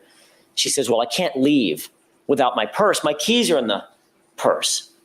So he reaches into the bag, pulls out a set of keys, and throws them at her. She caught the keys, crying, walks out to her car, starts the car, and drives down the driveway. The evidence will establish, remember those wrought iron gates we talked about? The evidence will establish those gates were closed. So she pulls to a stop at the end of the driveway, and all of a sudden she hears a very faint pitter-pat, footsteps. She looks behind her and sees Philip Spector running down the driveway after her. This time he's put away the pistol and exchanged it for a shotgun. She hears the pump action of the shotgun and becomes frightened. Again, she begins to cry. He holds the shotgun in her face and says, "I told you to get the fuck out of here." Dorothy Melvin says, "Philip, the gate is closed."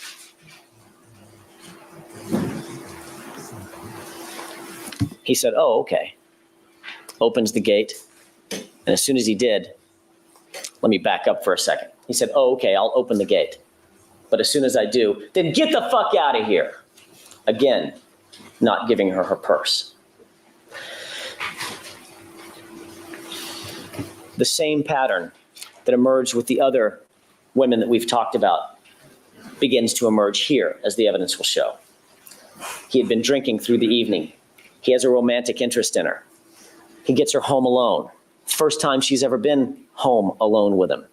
He pulls a handgun on her, flies into a rage. Then when she ultimately convinces him that she must leave, she wants to leave, he chases her out with a shotgun. And in this instance, because the purse had been left back, because her property had been stolen, she calls the police. We'll introduce you to at least one officer who, there we go. At least one officer from the Pasadena Police Department who will tell you that he was one of the responding officers. And he'll tell you that he did, in fact, go to the location, that he did, in fact, meet Dorothy Melvin on that date, that he did, in fact, hear her story about what she had said concerning Phil Spector holding her at gunpoint, chasing her with a shotgun. And he did, in fact, meet Phil Spector at the back door, and he was wearing an empty shoulder holster. A cursory search of the interior of the residence found Dorothy Melvin's purse. A cursory search of the interior also found the shotgun. Now keep in mind, Dorothy Melvin will tell you, I was Joan Rivers' manager. If this got out, if I pressed charges, the tabloids would not read Philip Spector against Dorothy Melvin. In her mind, the tabloids would read Philip Spector against Joan Rivers. She did not want that to happen. She was protecting her employer's reputation. She decided, get my stuff back. All I care about is getting my passport back, Joan Rivers' passport back, my purse, the stuff that's in my purse. All I care about is getting my stuff and getting out of here. So the police conceded, got her stuff back. She drove away, and she never saw him again.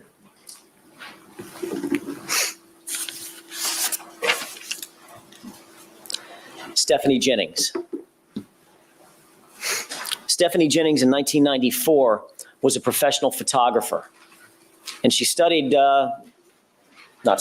focused on photographing rock icons.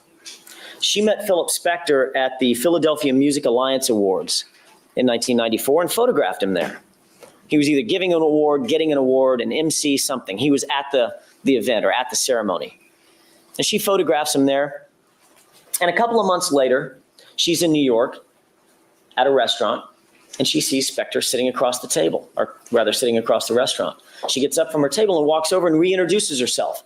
Mr. Spector, I'm Stephanie Jennings. Remember me? I photographed you at the Philly Music Alliance Awards.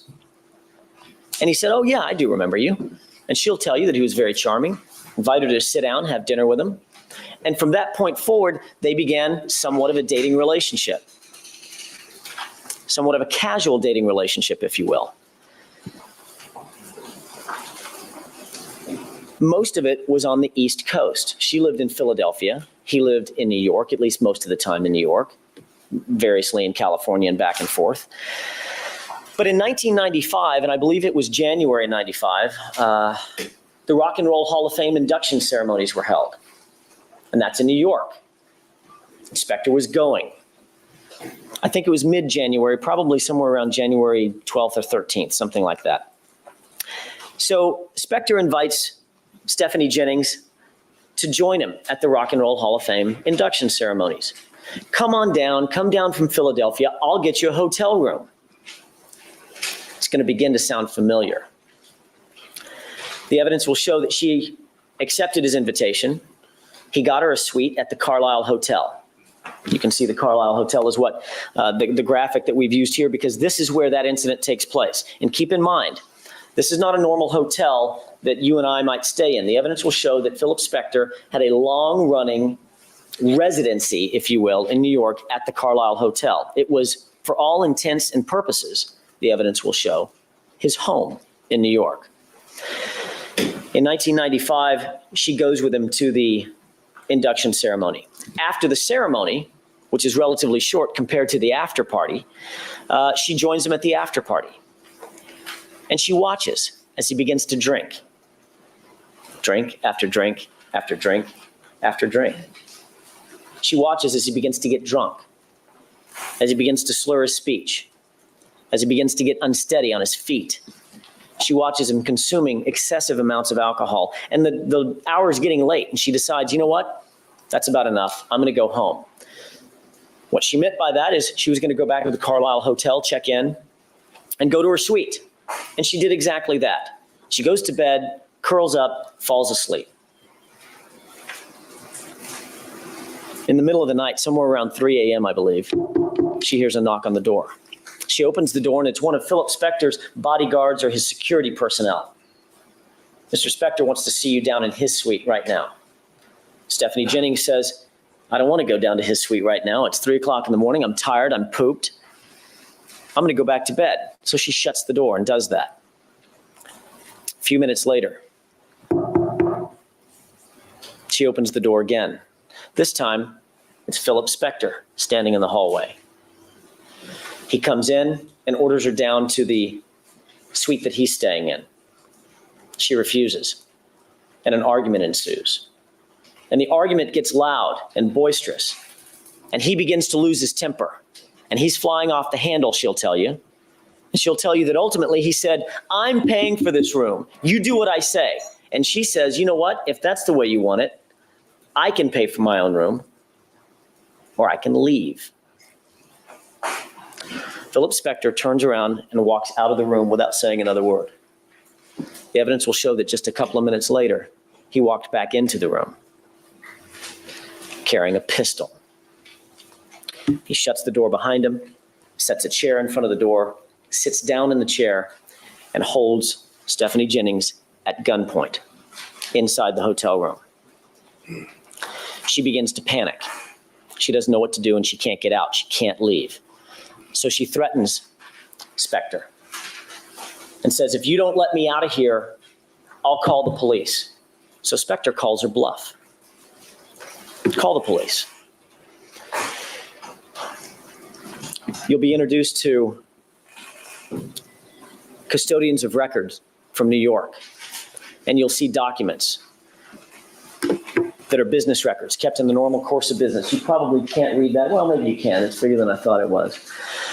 Here in California, I don't know what they call them in New York. Here in California, there's something called an MDT, or mobile digital terminal, in every police car. And you ever notice when people are on the phone with 911, the operator sounds like she's typing or he's typing. Well, that MDT, or mobile digital terminal, is something that's in every single police car. It's literally a small computer in a police car. And instead of talking on the phone or cell phones or radios, the 911 operator can relay information to the actual units that are responding through typewriting. These documents are New York's version of that MDT. And you can read, and you'll see these documents presented through the evidence, that at the time that Philip Spector was literally holding Stephanie Jennings at bay with a gun at gunpoint, she's relaying this very same information to the police. Female threatened, assault, Stephanie Jennings, weapon involved. She's afraid to talk. Please help. The man is standing by the phone. He's a big celebrity. His name is Phil Spector, a 60-year-old. That's the information that Stephanie Jennings was literally relaying to the police while she was being held at gunpoint by Phil Spector. The evidence will show that ultimately the police did in fact arrive. She was escorted out of the hotel and left. Again, she'll say that she did not want anything to do with a criminal case. For her purposes, she just wanted out of there. She just wanted to be left alone at that point. And she'll tell you that after that, she never saw Phil Spector socially again. Yet again, the same pattern begins to emerge. The evidence will show that in this case as well, Spector had been drinking. He had a romantic interest in Stephanie Jennings. They were at the hotel by themselves in the room alone. When she tried to leave, he flew into a rage and he held her at gunpoint. You'll see through the evidence, ladies and gentlemen, that this pattern repeats itself over and over and over again. You'll see through the evidence that it repeats itself on February 2nd and 3rd, 2003. This same pattern begins to emerge with Lana Clarkson. Let's talk about what happened on February 2nd and 3rd, 2003. Mr. Jackson, would this be a good time? I assume you have a ways to go. I do have a little ways to go. All right, let's, keeping in mind the court's admonition, ladies and gentlemen, we'll be in recess for 15 minutes. Thank you. Everybody settled in? All right. When we left off, I was saying that the evidence will show this recurring pattern that'll crop up over and over and over throughout this trial, and it'll repeat itself yet again during the events of February 2nd and February 3rd, 2003. And what I want to do now is move into the events leading up to the murder, move into that night, and talk to you about what the evidence is going to show happened that particular night. And this map will give you an overview. I don't want to concentrate too long on it, but this map will give you a little bit of an overview about the locations that are going to be an issue on February 2nd, the evening hours of February 2nd, going into the early morning hours of February 3rd. First of all, Spector's house is in Alhambra toward the east side of the map.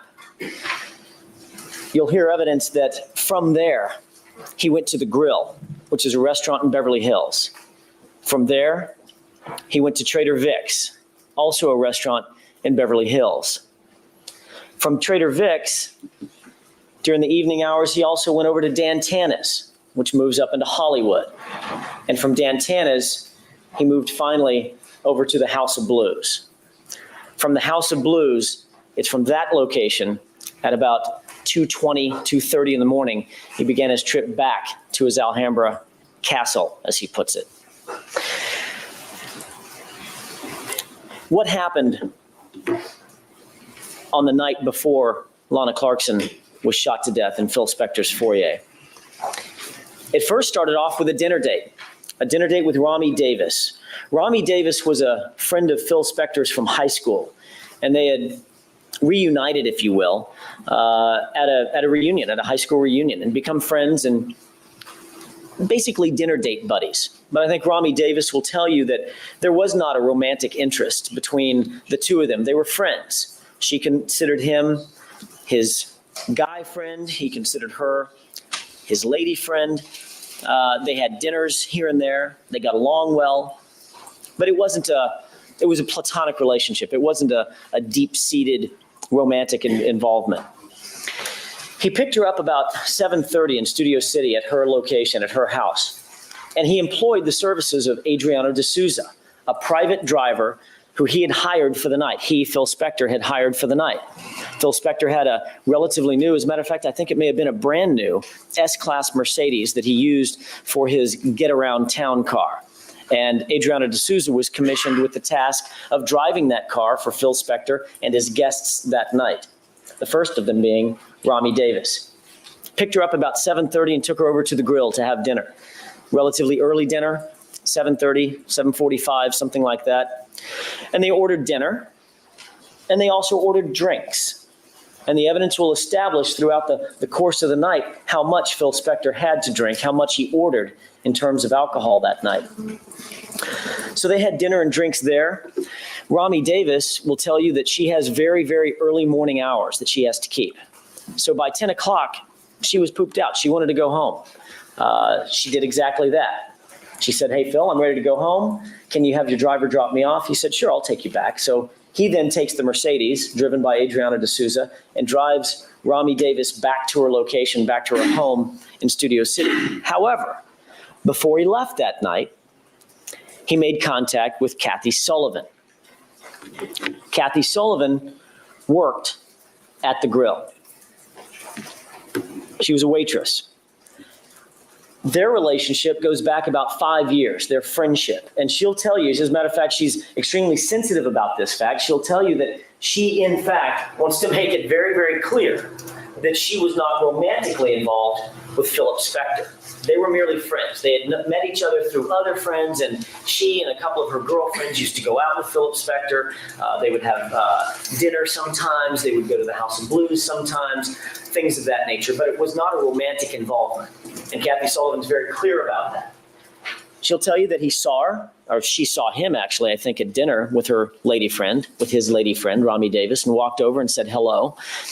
And during the course of the evening, Spector asked her, "Hey, do you want to go have a drink after you get off work?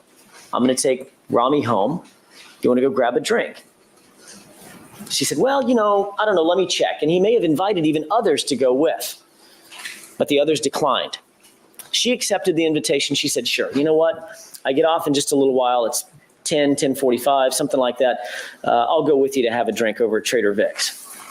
And he says, "Great, I'll come back after dropping off Rami and I'll pick you up." So he does exactly that. By 11 o'clock, they end up, Kathy Sullivan and Phil Spector end up over at Trader Vic's. Spector immediately ordered a Navy grog. And you'll hear from the management over at Trader Vic's, maybe a bartender, what a Navy grog is made out of. And I don't know what the recipe is. It's a specialty drink at Trader Vic's, and they're the only ones that make it. But what they will tell you, and what the evidence will show, is that each Navy grog contains not one, not two, but 3 full shots of rum. in each Navy grog. He had 2 that night there.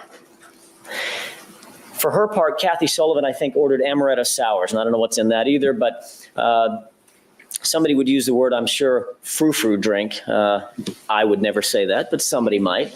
But Kathy apparently had a taste for that particular drink that night, and while Phil Spector was drinking his Navy grogs, she was drinking amaretto sours. It's getting close to midnight now. Spector says, you know what? You haven't eaten tonight, have you? And Kathy says, don't worry about it. I'm not that hungry. I just, I'm getting tired. Come on, I'll feed you. Let's go over to Dan Tana's. She thinks, okay, all right, one more drink over at Dan Tana's, that's fine. Maybe a salad or something to eat. Kathy Sullivan had her car parked close to the grill where she had been working that night. Instead of driving all the way to Hollywood, which is where she lives, and then going to Dan Tana's, it made no sense to her. So she said, you know what, let me pick my car up and I'll take my car to my house. Just follow me to my house. We'll drop the car off and I'll get in your car. We'll go to Dan Tana's. So that's what happened. A little bit convoluted, but both cars end up going over to Kathy Sullivan's house. She drops her car off at her house in West Hollywood. She gets in the car with Spector and with Adriana D'Souza, and they go to Dan Tana's. That's a mouthful. It means very little. It just tells you what the evidence is going to show that night about how things transpired that night. So now Kathy Sullivan is without a car, and they're at Dan Tana's together. As soon as they arrived at Dan Tana's, Philip Spector ordered another Navy grog. You'll hear from the employees at Dan Tana's. Manuel Quadra is one. I think Craig Suker is another who used to work there. Bartenders and waiters, and they said, what's a Navy grog? They didn't know how to make it. They didn't know what it was, but that's what Mr. Spector wanted that night. He settled for a plain daiquiri. Again, a rum drink. But that's what he got instead of the Navy grog, and Kathy Sullivan will tell you that she got another amaretto sour. They ordered a dinner salad of some sort, picked at the dinner salad for a little while, and decided to leave.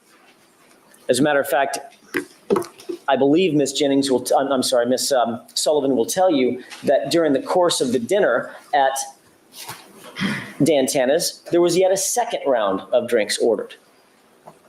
A second daiquiri, a second amaretto sour.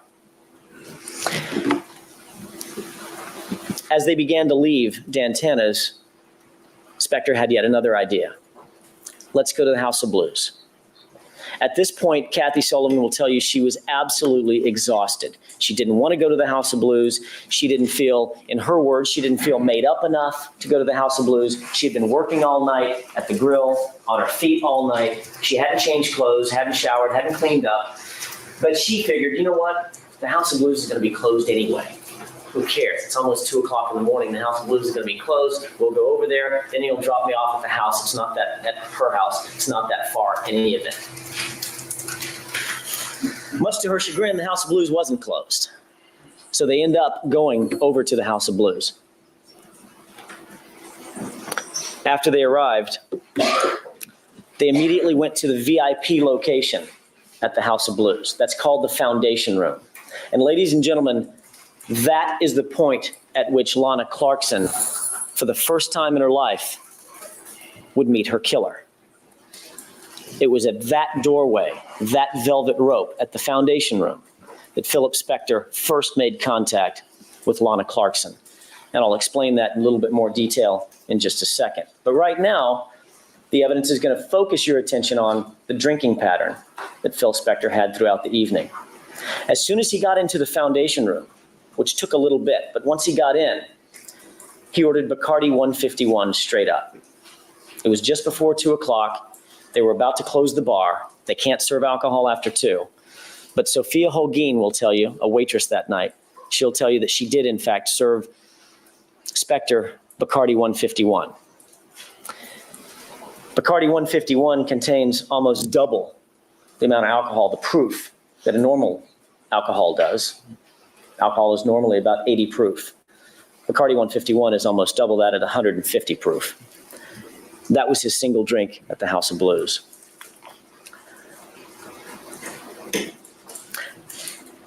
You'll see the receipts, and you'll hear evidence from each of the management or waiters at one of these locations, at each of these locations rather. First at the grill, the 2 daiquiris that were ordered by Phil Spector at the grill. And assuming that Rami Davis may have had one of those, Phil Spector had the other. The amaretto sours and the 2 Navy grogs that Phil Spector drunk at Trader Vic's. The bar tab is not as detailed at Dan Tana's. They're a little bit old school there, but the evidence will show that he ordered 2, at least 2, plain daiquiris. And finally, at the House of Blues, the Bacardi 151. Throughout the course of the night, ladies and gentlemen, the evidence will show that Phil Spector ordered somewhere in the neighborhood of 10 separate drinks worth of alcohol that night. At the grill, a drink. At Trader Vic's, 2 drinks, but each containing 3 shots of alcohol. At Dan Tana's, 2 drinks. At House of Blues, 1 drink. But arguably, the drink at the House of Blues containing twice the alcohol that a normal drink does. There's no question as to his state of sobriety. There will be no question based on the evidence as to his state of sobriety throughout that evening. I told you that it was at the foundation room that Lana Clarkson first made contact with and met Phil Spector. You'll see from documents, business records, that she was in fact the foundation room door hostess. That was her job. She punched in at about 6 o'clock that evening, punched out about 2:20 or so. And when she punched out, ultimately she left with Phil Spector. And we'll get to the details of that in just a second. How is it that they met? And what will be the evidence that shows that they had never met before? One of the most powerful pieces of evidence is that Lana Clarkson thought Phil Spector was a woman. He walked up and said, with Kathy Sullivan, and said, I want to go in the foundation room. Of course, she's working door security at the foundation room, and only VIPs get in. She'd been working at the House of Blues for about 6 weeks or so. So she said, I'm sorry, sir, you're not on the list. We've all either heard that or we know someone who's heard that famous line by door personnel. You're not on the list. I think we all kind of live our lives not being on the list. And Phil Spector then recites the mantra of the would-be rich and famous. Do you know who I am? Lana Clarkson answered, nope, sure don't. And he said, I'm Phil Spector. And she said, oh, I'm sorry, Mrs. Spector. And he said, no, Phil Spector. And she said, oh, I'm so sorry, sir. I don't know you and you're not on the list. She was then taken aside or approached by Euphrates Lavandres, or one of the other employees of the House of Blues. And it was explained to her very clearly, I know you don't recognize this guy. He's Phil Spector. Treat him like you would treat Dan Aykroyd.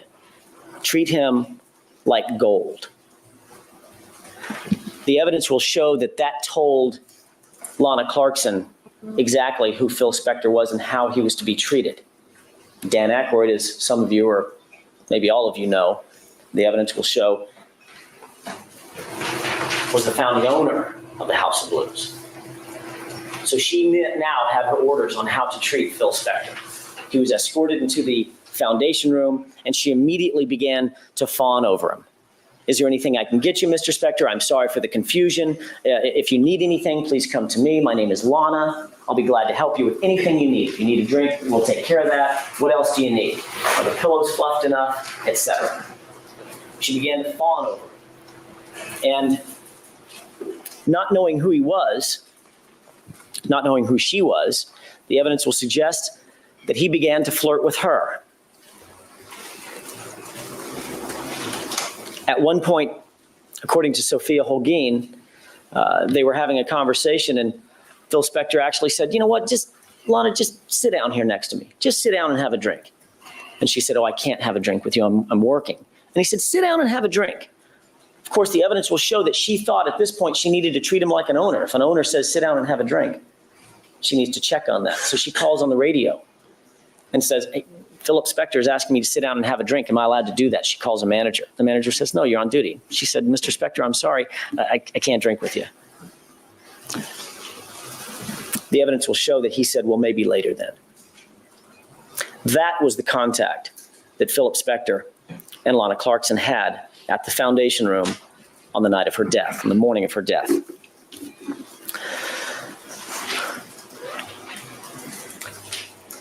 This is a still photograph from a surveillance video that was taken at the House of Blues. And there has been some misconception about her state of dress or undress. And the evidence will show, ladies and gentlemen, that that has been inaccurately assumed. As you can see from this photograph, Lana Clarkson was wearing a slip dress cut just above the knees, a dark jacket, and of course, it looks gray in this photograph. I mean, you can see her legs, you can see where the dress hits the knees. In this photograph, it looks like it's gray. It's only because this is a very, very poor quality surveillance video of Lana Clarkson that night in the foundation room, walking through the camera angle. That dress is actually black. It shows up gray on this, but the evidence will show that that dress, that slip dress, is nylon. It's actually black. It's as black as her jacket is. She was wearing those exact same clothes when she was found dead in Phil Spector's house 2 hours and 55 minutes after this photograph was taken. She's also depicted in this still photograph of the outside surveillance camera. In this photograph, you can see she's the taller of the two individuals. Phil Spector is the shorter of the two, as she walks out toward the Mercedes. And again, there's some, it looks like Mr. Spector is wearing all white. In actuality, the jacket that he's wearing is white. The pants he's wearing are black. They look white on this particular video, and you'll hear evidence from Adriano D'Souza that even his photograph, he was wearing a complete black suit that night. Even his suit turns out miscolored or grayish or whitish on this overexposed surveillance video. But that is Lana Clarkson escorting Phil Spector down to his car. You may be able to see the time on the bottom right, 2:23 in the morning, just before 2:30 in the morning. Adriano D'Souza will tell you that when they got down to the car, ladies and gentlemen, Philip Spector began insisting that Lana Clarkson come home with him. Come back to my castle. I want to show you the castle. I have a castle in Alhambra. You got to see the castle. Come back to the castle. Have one drink with me back at the castle. Lana Clarkson's response was pretty consistent down at the car. No, I got to work tomorrow. It's late. No, I don't know. No, thank you, but no. Finally, after several minutes of insisting, she said, okay, all right, you know what? One drink. But I can't leave my car here. Adriano D'Souza will tell you that she was insistent. I cannot leave my car in the parking structure. Why? Because it'll get locked up and I won't be able to get it a little bit later. My car will be locked up. I can't have that. And I got to have my access to my car later. The evidence will show that Spector said, okay, that's fine. Let's move your car, and then I'll have my driver take you back to Alhambra. Then when we get done, he'll drive you back to your car. It'll be fine. So she does that. She joins him at the parking garage. Together, they repark her car. It's a black Cougar. They park it on the street. She gets into the Mercedes. And just before Adriano D'Souza shuts the door for her, she looks at him and says in a low voice, it's okay. I'm just going to stay for one drink. Just one drink. Spector immediately barked at her, don't talk to the driver. And she stayed quiet. The door was shut. And D'Souza drove them back to the location in Alhambra, to the castle. They got back to the Alhambra residence at about 3 o'clock in the morning. Approximately 2 hours later, Adriano D'Souza was sitting outside the back door. This is the motor court. You'll get familiar with where that motor court is. If you can think about the house being shaped like a lazy horseshoe, there's a main house and two wings that drop down at an angle. North is easy. North is toward the top. South is toward the motor court where there's a big fountain. And then, of course, the east and west wings. You'll see that footprint in just a second. Adriano D'Souza sat in this Mercedes at this location, just outside the back door. And as you can see, he was merely feet to the left of that back door. He sat there at about 5 o'clock in the morning listening to quiet music, playing with the GPS on the Mercedes because it was new. He wasn't used to it, so he was playing with that. The windows were rolled up. And out of nowhere, pow, one shot. He had no idea what he had just heard. He got out of the left side of the door, the left door of the Mercedes. He was sitting in the driver's seat. He walked around the Mercedes and then walked all the way around the fountain, thinking a tree branch had snapped, fallen close by, a tire maybe popped, something. As he did, he realized nothing was amiss, or at least he could find nothing amiss. He walked back to the driver's side of the Mercedes and began to sit down. Just as soon as that door closed, and he'll estimate for you that it was about 2 minutes or so from the crack of that gunshot before he got back in the Mercedes. And just as soon as he got back in, the back door began to creep open. Philip Spector, and this was his view, by the way, Adriano D'Souza's view, looking at the back door. Philip Spector stepped out on that porch. He had a gun in his hand, a pistol in his right hand, and it was 90 degrees. His arm was bent 90 degrees parallel to the ground. He had blood running between his fingers. Adriano D'Souza remembers seeing something that he believes was blood running between his fingers. Spector looked at him square in the eye, didn't say another word. And he confessed, "I think I killed somebody." Adriano D'Souza, shocked and not sure he had heard what he thought he heard from the gunshot, shocked, said, "Well, what happened, sir?" Spector's response was simply this: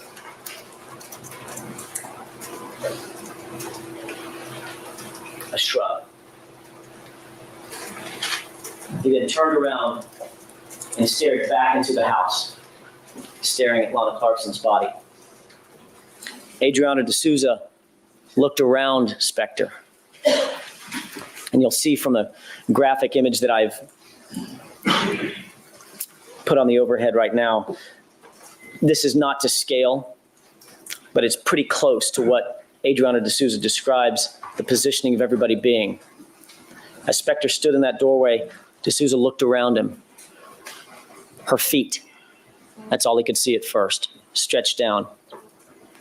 Then he looked a little further, and he'll describe to you what he saw, which was her face, bloody. D'Souza immediately leapt into action, immediately panicked, and started calling for help. His first call, he'll tell you he was so panicked and panic-stricken that his first call, he couldn't even dial 911. He just dialed the speed dial on his phone, which was to Michelle Blaine. Michelle Blaine, you'll hear, was Philip Spector's personal assistant. Philip Spector didn't call Adriano D'Souza and say, "Come drive for me tonight." That was never done. Adriano D'Souza didn't call Spector to make sure that he had the proper times. That was never done. All liaison between Spector and D'Souza, and Spector and anybody else for that matter, was done through Michelle Blaine. He had her on speed dial, and that was what he called.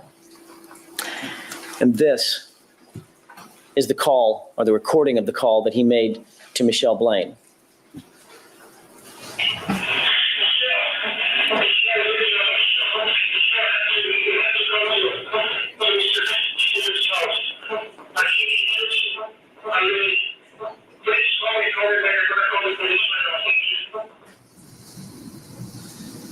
He made that call while he was inside the Mercedes.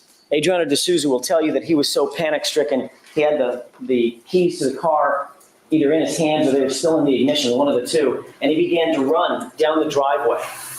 He literally began to run away from the car that could take him down the driveway. He got 10 or 20 feet and realized, I just left the car. So he turns on his heel, runs back to the car, jumps in the car, slams the door, and drives down to the end of the driveway. He'll tell you that he was scared. He didn't want to go back up to the house.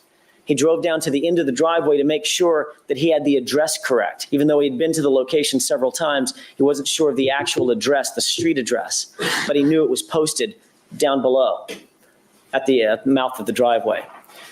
So that's where he was when he called Michelle. As soon as he hung the phone up from calling Michelle and leaving this message, this frantic message, he then called 911. This is his call. Can we stop that, City? We may have to start this over. I want to leave you with something as you listen to this. This is a CHP call. The evidence will show in Los Angeles County, whenever you call 911 from a cell phone, there is in place certain computer protocols. Cell phone 911 calls always start with CHP, no matter where you are. Then if the California Highway Patrol determines that in fact the call needs to be redirected to a local agency, they'll do that. That's what happened in this case. The 911 call was originally to CHP. Then there's a transfer call to the Alhambra Police Department. Now on this tape, you'll also hear at the very end of it, some very distinct bleed over. That's not transcribed. The bleed over is a different conversation. The conversation that you will be introduced to through the evidence is the conversation between the 911 operators and Adriano D'Souza, okay? Whenever you're ready.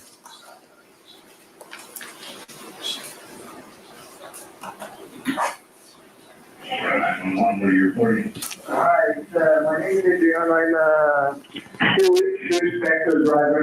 I think my boss killed somebody. Please, can you send me you think your boss killed somebody? Yes, sir. Yeah. Because I'm way outside and I don't know what it is. Where are you at? It's 1700 Grandview Drive, please. 1700 Grandview? Yes. And why do you believe he may have killed somebody? Because you have a lady on the floor, and he has a gun on it, and he can. Okay, stay on the line. You're not hang up. You're in Glendale?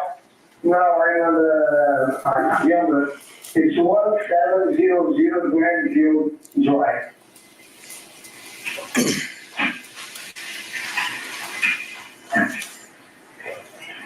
Did you hear him shoot or anything? Yeah, I need like a noise, and then he opened the door, and I think I killed her. And then I'm outside the castle. Stay on the line, not hang up.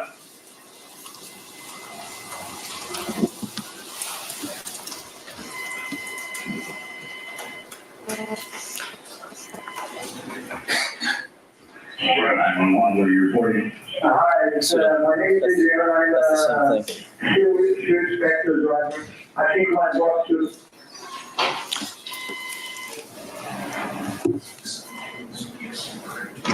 And this is the transfer call that you'll hear.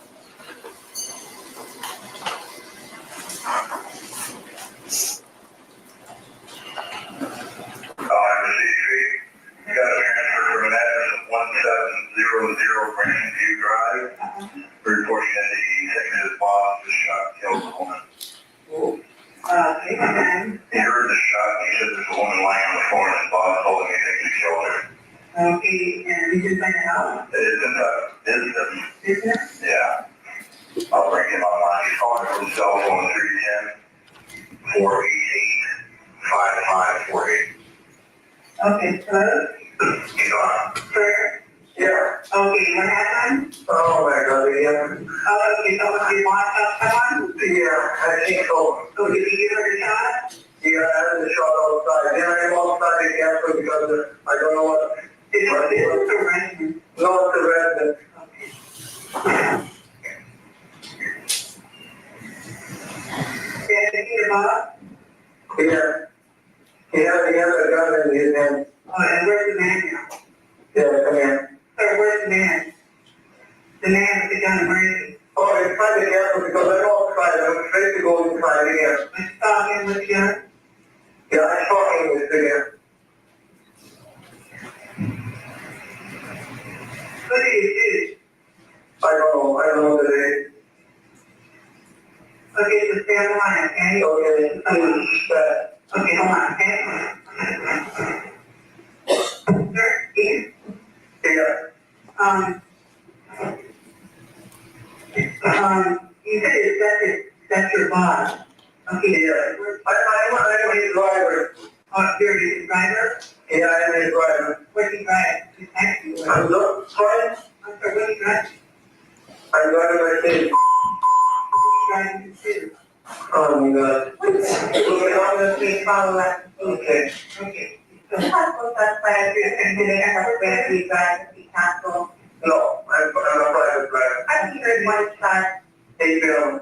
And they started functioning and that's very much the shot. He had a start brand new. Shoe inspector. Here.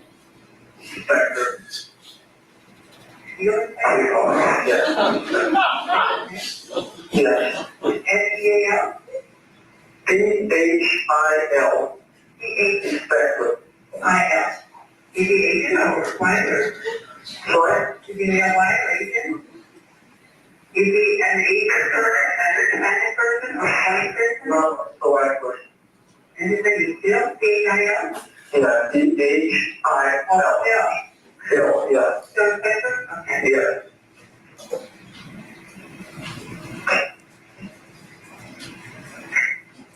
Sorry? You see or hear the what side of Castle? What side do you want? I'm not sure you go inside. I want to. And what's the how did the guy? The police guy come. Okay, sir. What's your name? Adrian. Oh, yeah, sorry, you gave me that. And your last name? Call the asshole here. Okay, and your phone number is 310-488-5948? Yes. Okay, and the years they contacted you? Oh. Does you see, you saw the policeman? No, it's coming on. Okay. So, Careful. I need to call with the, refrigerator. Bring up the photo. Okay, what color you were thinking? Correct. Maybe that's the option in contact with you first before. Okay. It's part of the capital, it's part of. Okay, you're going to talk to him, okay? Your Honor, this is probably as good a time as any. All right, keeping in mind the court's admonition, ladies and gentlemen, we'll resume after lunch at 1:30 this afternoon. Thank you. At the House of Blues, one thing that I may have left out that I want to make sure everybody's clear about what the evidence will show is when the defendant actually met Lana Clarkson, it was at the foundation room for the first time. And of course, Kathy Sullivan was with him. I may have failed, and if I didn't, I just can't remember. I may have failed to tell you that at some point when the defendant ordered his Bacardi 151, the rum that we talked about, Kathy Sullivan said, it's so late, all I want is water. And the defendant barked at her, well, if all you're getting is water, then you need to go home. Adriana D'Souza then took Kathy Sullivan home.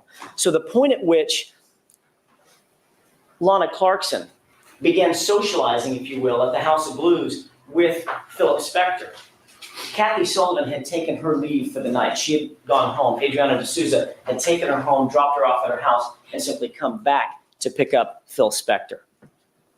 And that brings us back to the point where we're at outside the residence.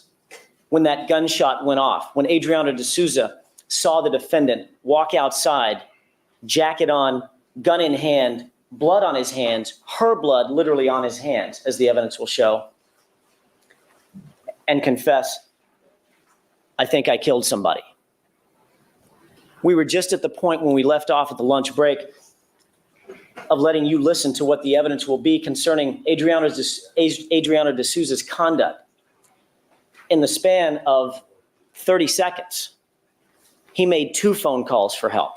The first to Michelle Blaine, the second to the 911 operators, with whom he spoke just shortly thereafter. When Adriana D'Souza made that phone call, as he was on the phone to 911, again, he had no way of knowing.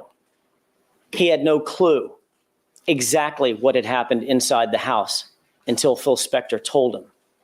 He didn't know, as he was driving down that hill, to make a call for help, to make 2 calls for help. that Lana Clarkson lay slumped in a chair, dressed exactly as she had been dressed earlier that night, sitting by the back door with her head slumped to one side, having been shot through the mouth, brutally killed. The coroner will testify in this case, and I'm going to move off that slide for just a second, out of deference. The coroner in this case will testify that Lana Clarkson died almost immediately. She suffered a single gunshot wound through the mouth, the bullet lodging at the top of her neck or base of her skull toward the back of her head. That single gunshot wound did not penetrate. Rather, the bullet stayed in the back of her head. Her spinal cord was cut. She was immediately incapacitated. She was immediately dead. She couldn't breathe. She couldn't blink. She couldn't move a muscle.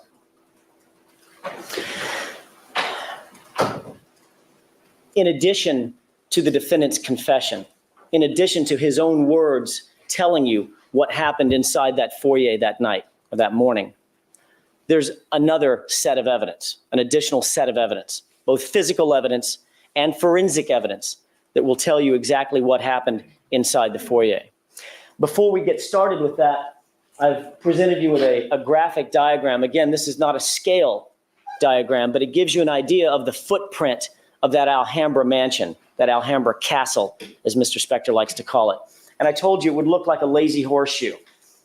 There's the main part of the house, and then two wings off the edges, the east and the west.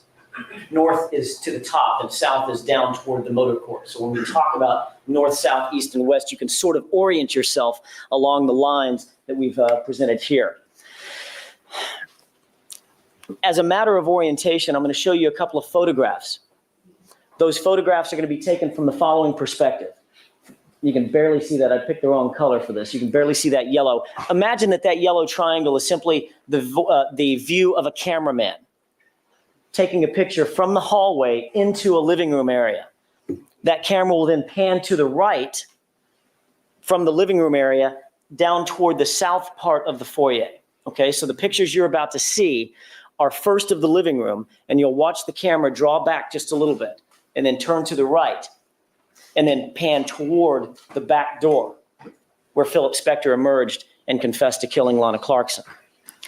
The reason I bring this up is because the evidence will show where Lana Clarkson and Philip Spector were socializing. They had come back, the evidence will show, to the house and begun drinking. The drinking pattern that I showed you earlier has nothing to do with how much Philip Spector drank while he was at the house. I simply expect to present evidence about how much he drank throughout the course of the evening, how much the receipts show, how much the witnesses will say he drank. The only other witness to his drinking pattern inside the house is Lana Clarkson, and she can't tell us how much he was drinking. But we do know that there was tequila, and Lana Clarkson had been drinking as well. There was alcohol in both of their bloods. She had come over, she told Adriano de Souza, "I'll stay for one drink," and she stayed for one or more drinks. That drinking occurred in the living room. We know that because that's where the tequila bottles were, that's where the glasses were. And the evidence will show what the defendant had in mind. There were candles lit, the lights were dimmed, he put on soft music, he situated the couple in a big great room with a fireplace and big fluffy soft couches. He grabbed his bottle of tequila, a couple of glasses. The evidence will show what he had in mind. Philip Spector had romance in mind that night.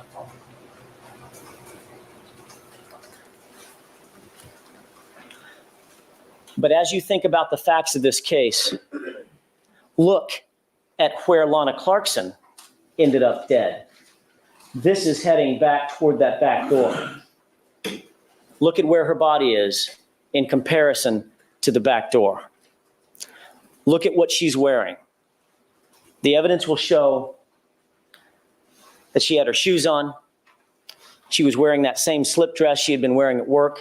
She had her jacket on. And most notably, ladies and gentlemen, she literally had her purse on her shoulder, sitting in a chair 5 feet from the back door.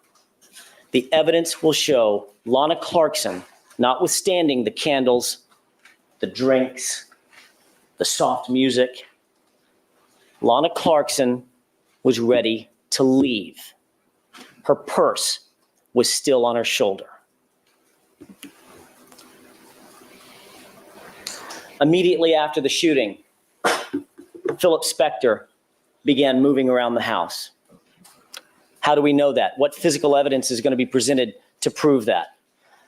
To the left, that photograph is a picture of the back doorknob. You may not be able to see it clearly from there, but you'll get the photographs up close and personal, and you'll see what Philip Spector was doing. There's blood smeared all over that back doorknob. The coroner will tell you that Lana Clarkson couldn't move. She didn't move. It was physically impossible. The blood on the doorknob is Lana Clarkson's. She didn't put it there. The defendant had blood on his hands, had her blood on his hands.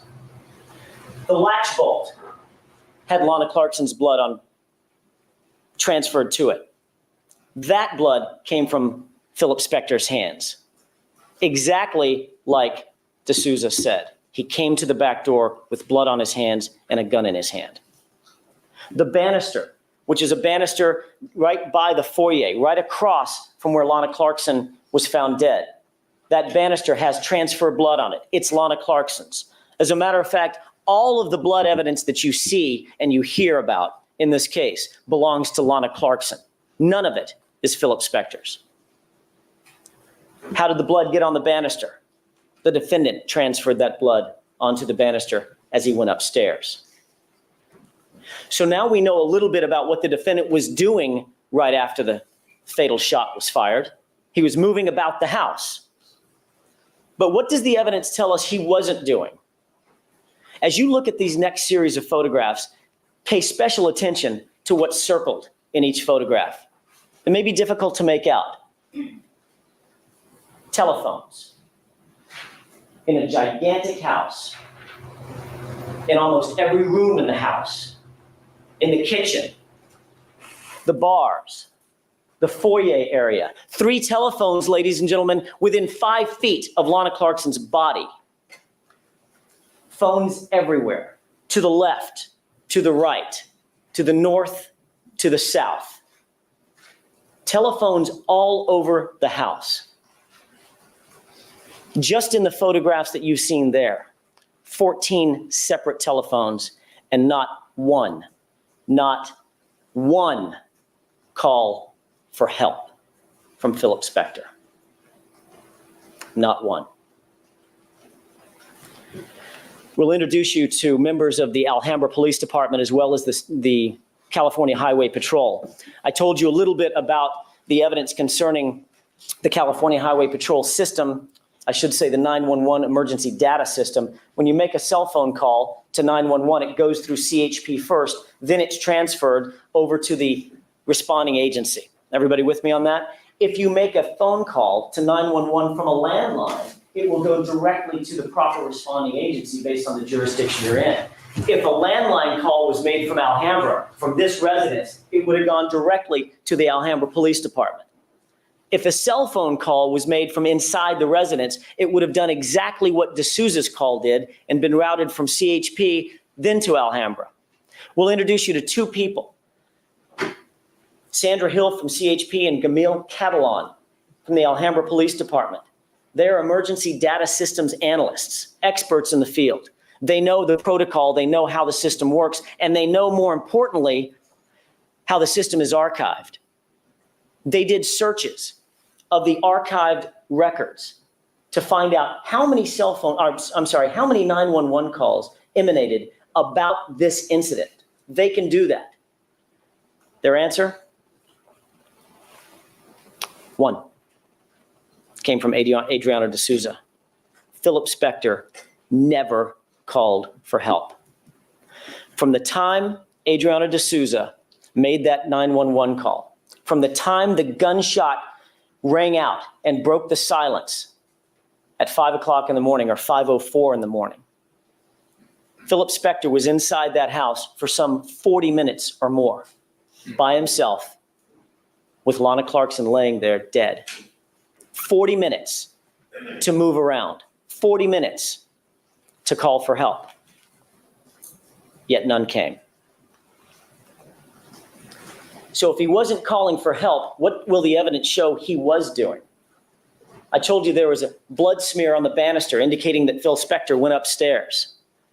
Well, upstairs is a dressing room, and you're looking at it. Upstairs in that dressing room was the white jacket. The white jacket that was covered in Lana Clarkson's blood. He had begun to take off his clothing, and he'd begun to try to clean up the mess that he had made.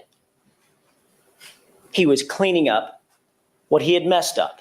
So the first thing he did, or along the lines of the first thing he did, is take his jacket off. And then he did something interesting. He grabbed a rag. It turned out to be a Curity diaper. Some of you may be too young to remember. Diapers now are kind of the disposable kind, but back in the old days, they had Curity diapers that were cotton. And they're fantastic for use of as a rag. Polish your car with, polish your furniture with. They're very soft cotton. Well, Philip Spector in his house had several of these Curity diapers. One of them was downstairs in a bathroom. And I want you to visualize, if you will, you've seen the pictures of Lana Clarkson, and you'll see many, many more pictures of the foyer area where she lay dead, slumped in that chair. Right across from her is a stairwell that goes up toward the second floor. That banister is the one that had the blood smeared transfer on it. On the other side of that stairwell, just adjacent or across from Lana Clarkson in the foyer, is a bathroom. Again, you're looking at it. In that bathroom, found next to an open toilet, was a wet, bloody rag. What you see on the right is that rag. What you see on the left is that rag as it was found next to the toilet. What you see on the right is the rag after it had been recovered as evidence. All the dark smears that you see, they look dark brown or almost black on this. All of that is Lana Clarkson's blood. Much of that is clotted blood. And the experts will tell you the significance of that clotted blood. And what they'll tell you is that rag was wet, more than likely having been dunked in the toilet or something like that. That rag was bloody. The clotted blood indicates that there was transfer from a clotting mechanism, and it takes at least 5 minutes, at minimum 5 minutes, for blood to clot. The evidence will show that this rag was not used, for instance, to stem the flow of bleeding. It was not used to render assistance to Lana Clarkson. Rather, this rag was used by Philip Spector to try to clean up what he had messed up in a pathetic attempt. It's the only word to describe it. The evidence will establish that it was a pathetic attempt to clean her face. He began to wipe her off. And you'll see from these photographs, and I apologize about the graphic nature of them, but you'll see from these photographs that she has blood stretching all the way to her cheeks, over the bridge of her nose, to her ears, in her hair. That blood did not get there from the gunshot. She bled from 2 orifices, possibly 3, in that gunshot, her nose and her mouth, possibly a trickle from her ear. But certainly the blood did not get on her cheeks, her nose, the top of her ear, smeared in her hair because of the gunshot. That blood got where it was on Lana Clarkson because the defendant was trying to cover up his crime. He was trying to wipe her down. And that's not the only thing, more than likely, that rag was used for. This picture is the view, basically, that Adriano de Souza had into the interior of the house. I show it to you because if you look very, very closely where that circle is, and I've highlighted it with another photograph on the right, you can see that there's actually a gun under Lana Clarkson's left leg. That's the murder weapon. The experts will tell you, you'll meet a man by the name of Jim Carroll, who's a firearms expert, who will tell you that he established that that is, in fact, the murder weapon. It's a Colt Cobra 38 Special. Well, what's significant about that? First of all, look where it is. It's under her left leg. So then the next question becomes, what does the evidence show us about how it got there? What was going on inside that house? Lana Clarkson didn't put it there. And that 38 Special was reviewed by experts in forensic science. And those experts determined that the blood on the gun had been moved or removed.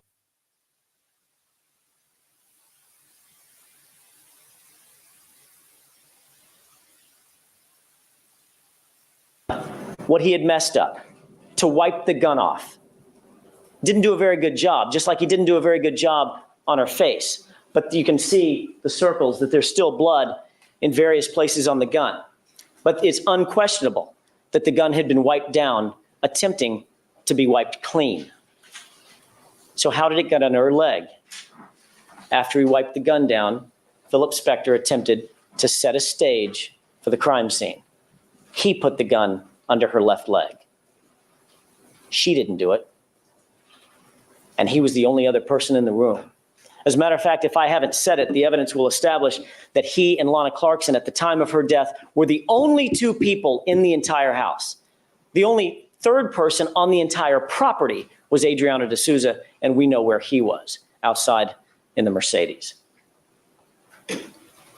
Ladies and gentlemen, the evidence will establish that the defendant, for those 40 minutes, was moving about the house trying to clean up his crime scene, trying to clean up her face, moving to the back door, opening the door, touching the latch bolt, smearing blood on the banister, going upstairs, taking off his clothing, discarding bloody clothing, coming back downstairs, using a rag, wiping the gun, wiping her face, putting his hands in and out of his pockets. The interior of his pockets, ladies and gentlemen, the interior literally had blood on it. Lana's blood.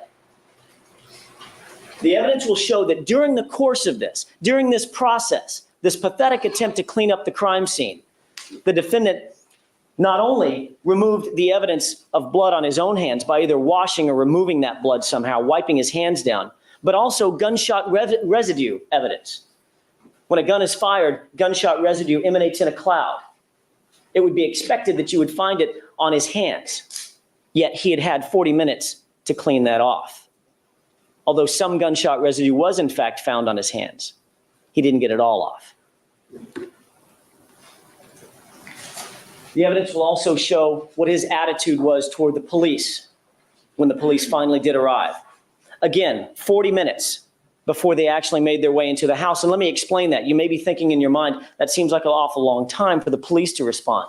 Well, the police responded literally to the location within a minute or two. As a matter of fact, you heard, if you recall, Adriano D'Souza made contact with the first responding unit as he was still on the phone with 911. Everybody recalls that. The police had to set up, the Alhambra police had to set up a plan, if you will. They didn't know what they were going to be confronted with. All they were told is, man inside a house, possible victim of a homicide, and he's still armed inside this castle. It's a large compound. You'll hear that they had to search different areas of the compound. In the motor court, before they actually get to the back door, there's a large garage, multi-car garage with another apartment over on top of that. They had to search and clear that. There were multiple vehicles on the lot. They had to search and clear those. But by the time they got to the back door, officers saw Adriano D'Souza was down off the property at the mouth of the driveway. They saw Phil Spector walking around upstairs. Further corroboration that he was in fact moving around upstairs, not downstairs, rendering aid to Lana Clarkson. The evidence will establish that he was moving around upstairs. They saw him, and eventually he came downstairs, looked out the back door, and he looked at the police officers as well. They were in full uniform, and he was completely, utterly uncooperative with the police. They were giving commands, the officers. Put your hands up. Step out of the doorway. Let me see your hands. Step toward me. Philip Spector variously put his hands like this, back in his pockets, out of his pockets, folded his arms, back in his pockets, up, down, completely ignoring their commands. Step out of the doorway. Move toward me. Let me see your hands. Spector ignored all those commands. The evidence will show that not one time, not once, did Philip Spector say, "Oh my God, thank God you're here. There's a woman who's injured. Please help her." Not once. As a matter of fact, when the police continually said, "Let me see your hands, get out here. Let me see your hands, move toward me," Philip Spector, facing them, put his hands back in his pockets and began moving backward into the house. Finally, the police rushed him and had to subdue him.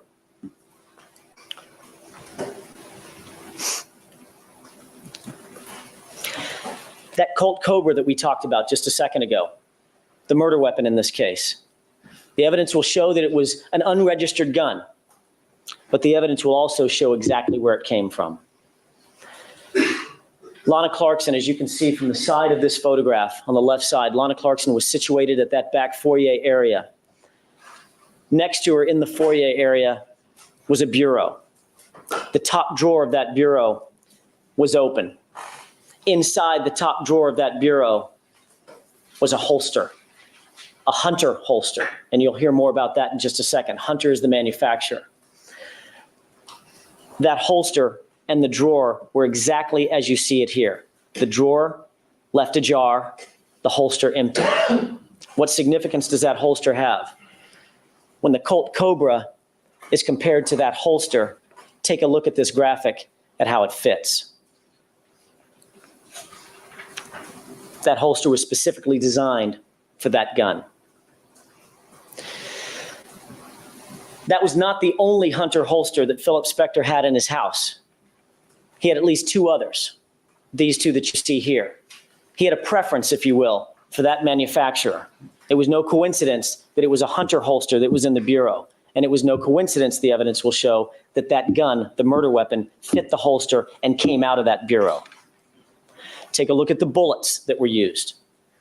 The murder weapon contained 6 bullets and 2 different manufacturers. It was filled, the entire chamber was filled with 6 live rounds.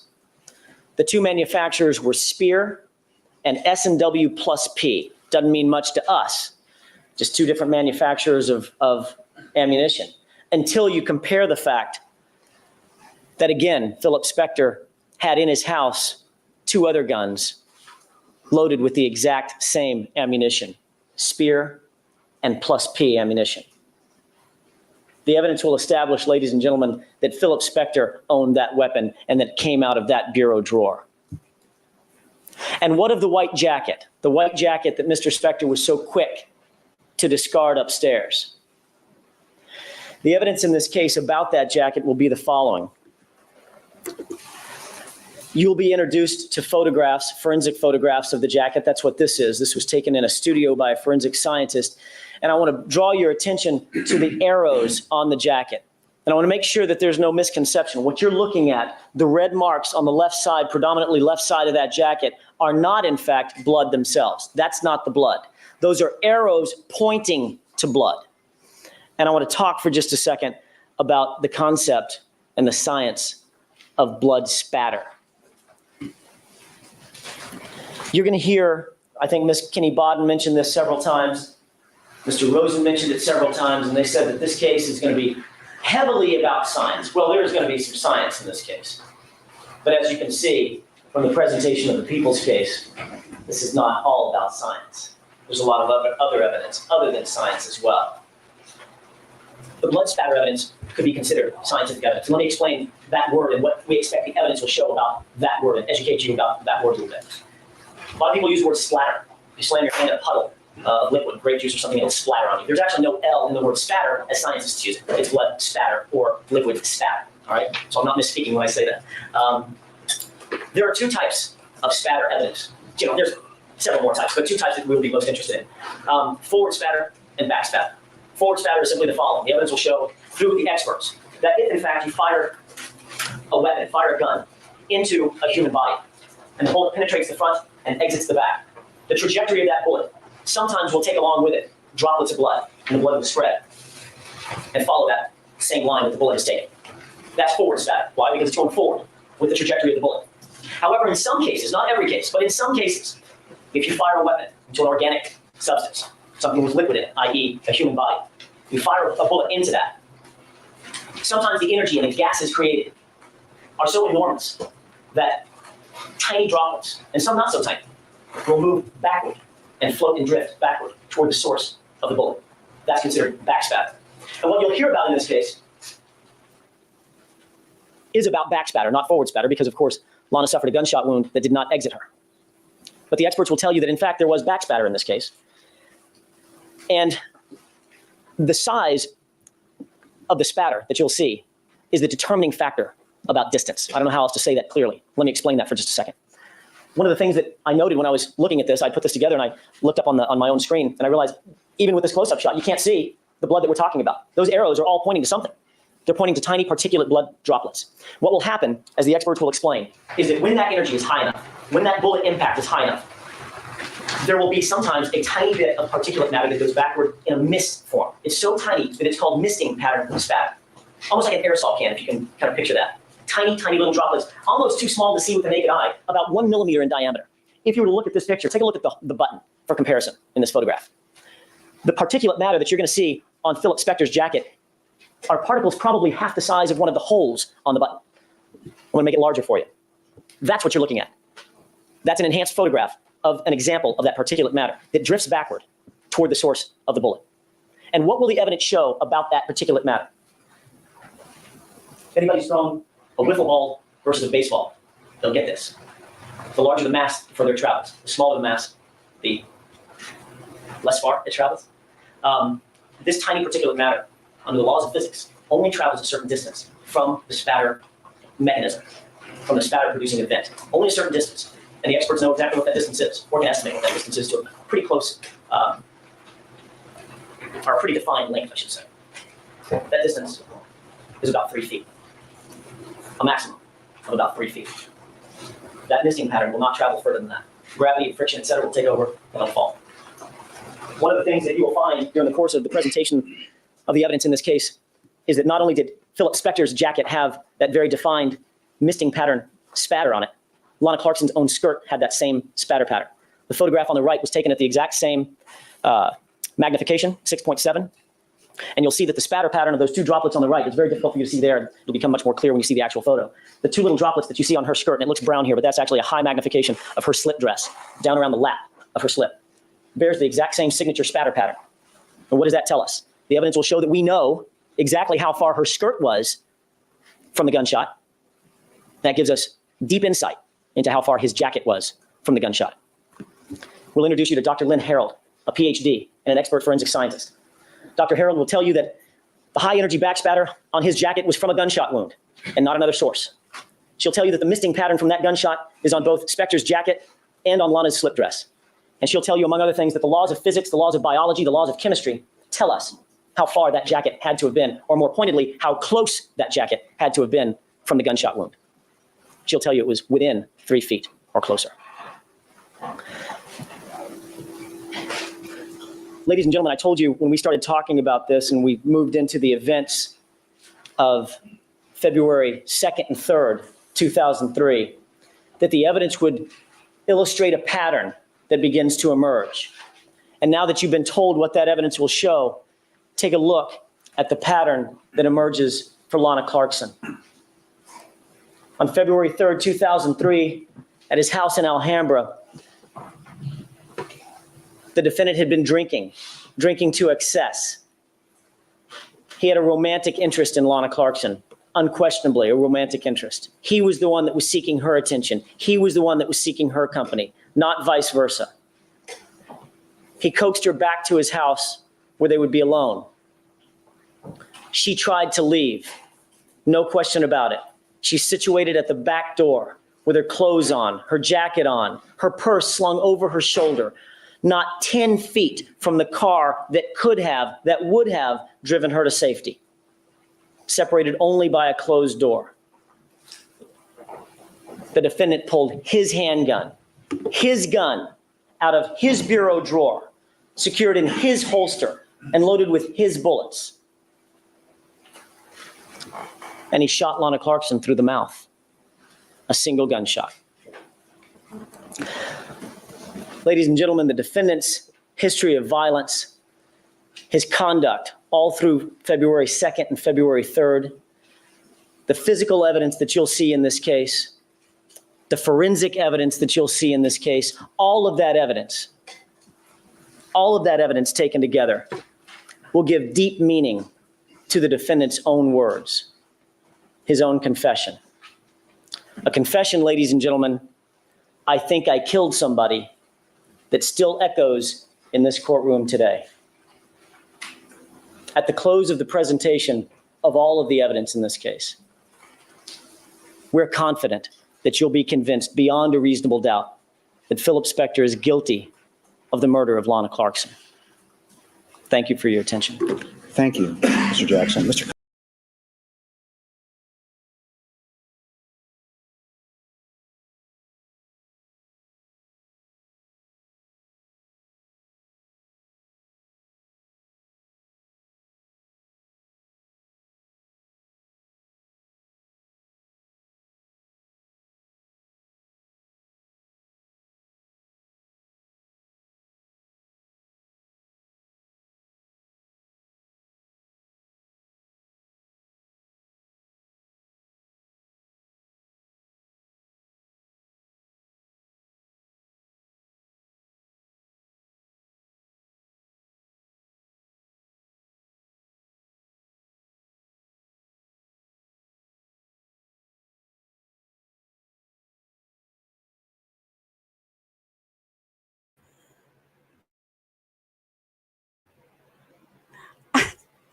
I was talking to my cat, so I muted. So sorry. I was just saying thank you and good night to everyone. Thank you for joining me tonight. That's so funny. I promised myself I wouldn't forget I was muting. I was talking to my cat and she was meowing, so I put the mute on. Anywho, just wanted to say next up is Lori Vallow's hearings, which are Tuesday. If they're streamed, if they're on camera, I will stream them. There's a possibility that the defense is going to get their way and take the cameras out of the courtroom. In that case, I won't have anything to stream. And secondly, Alec Baldwin's opening statements from both the prosecution and the defense, I will stream those. So that's what's coming up soon. Thank you so much for joining me. I hope that was interesting. I thought it was really interesting to see Alan Jackson as a prosecutor, since we've all been watching him, or lots of us have been watching him for 2 months on the defense. So with that, good night, everybody. Yes, let's hope there's a verdict one way or another. I sure hope so.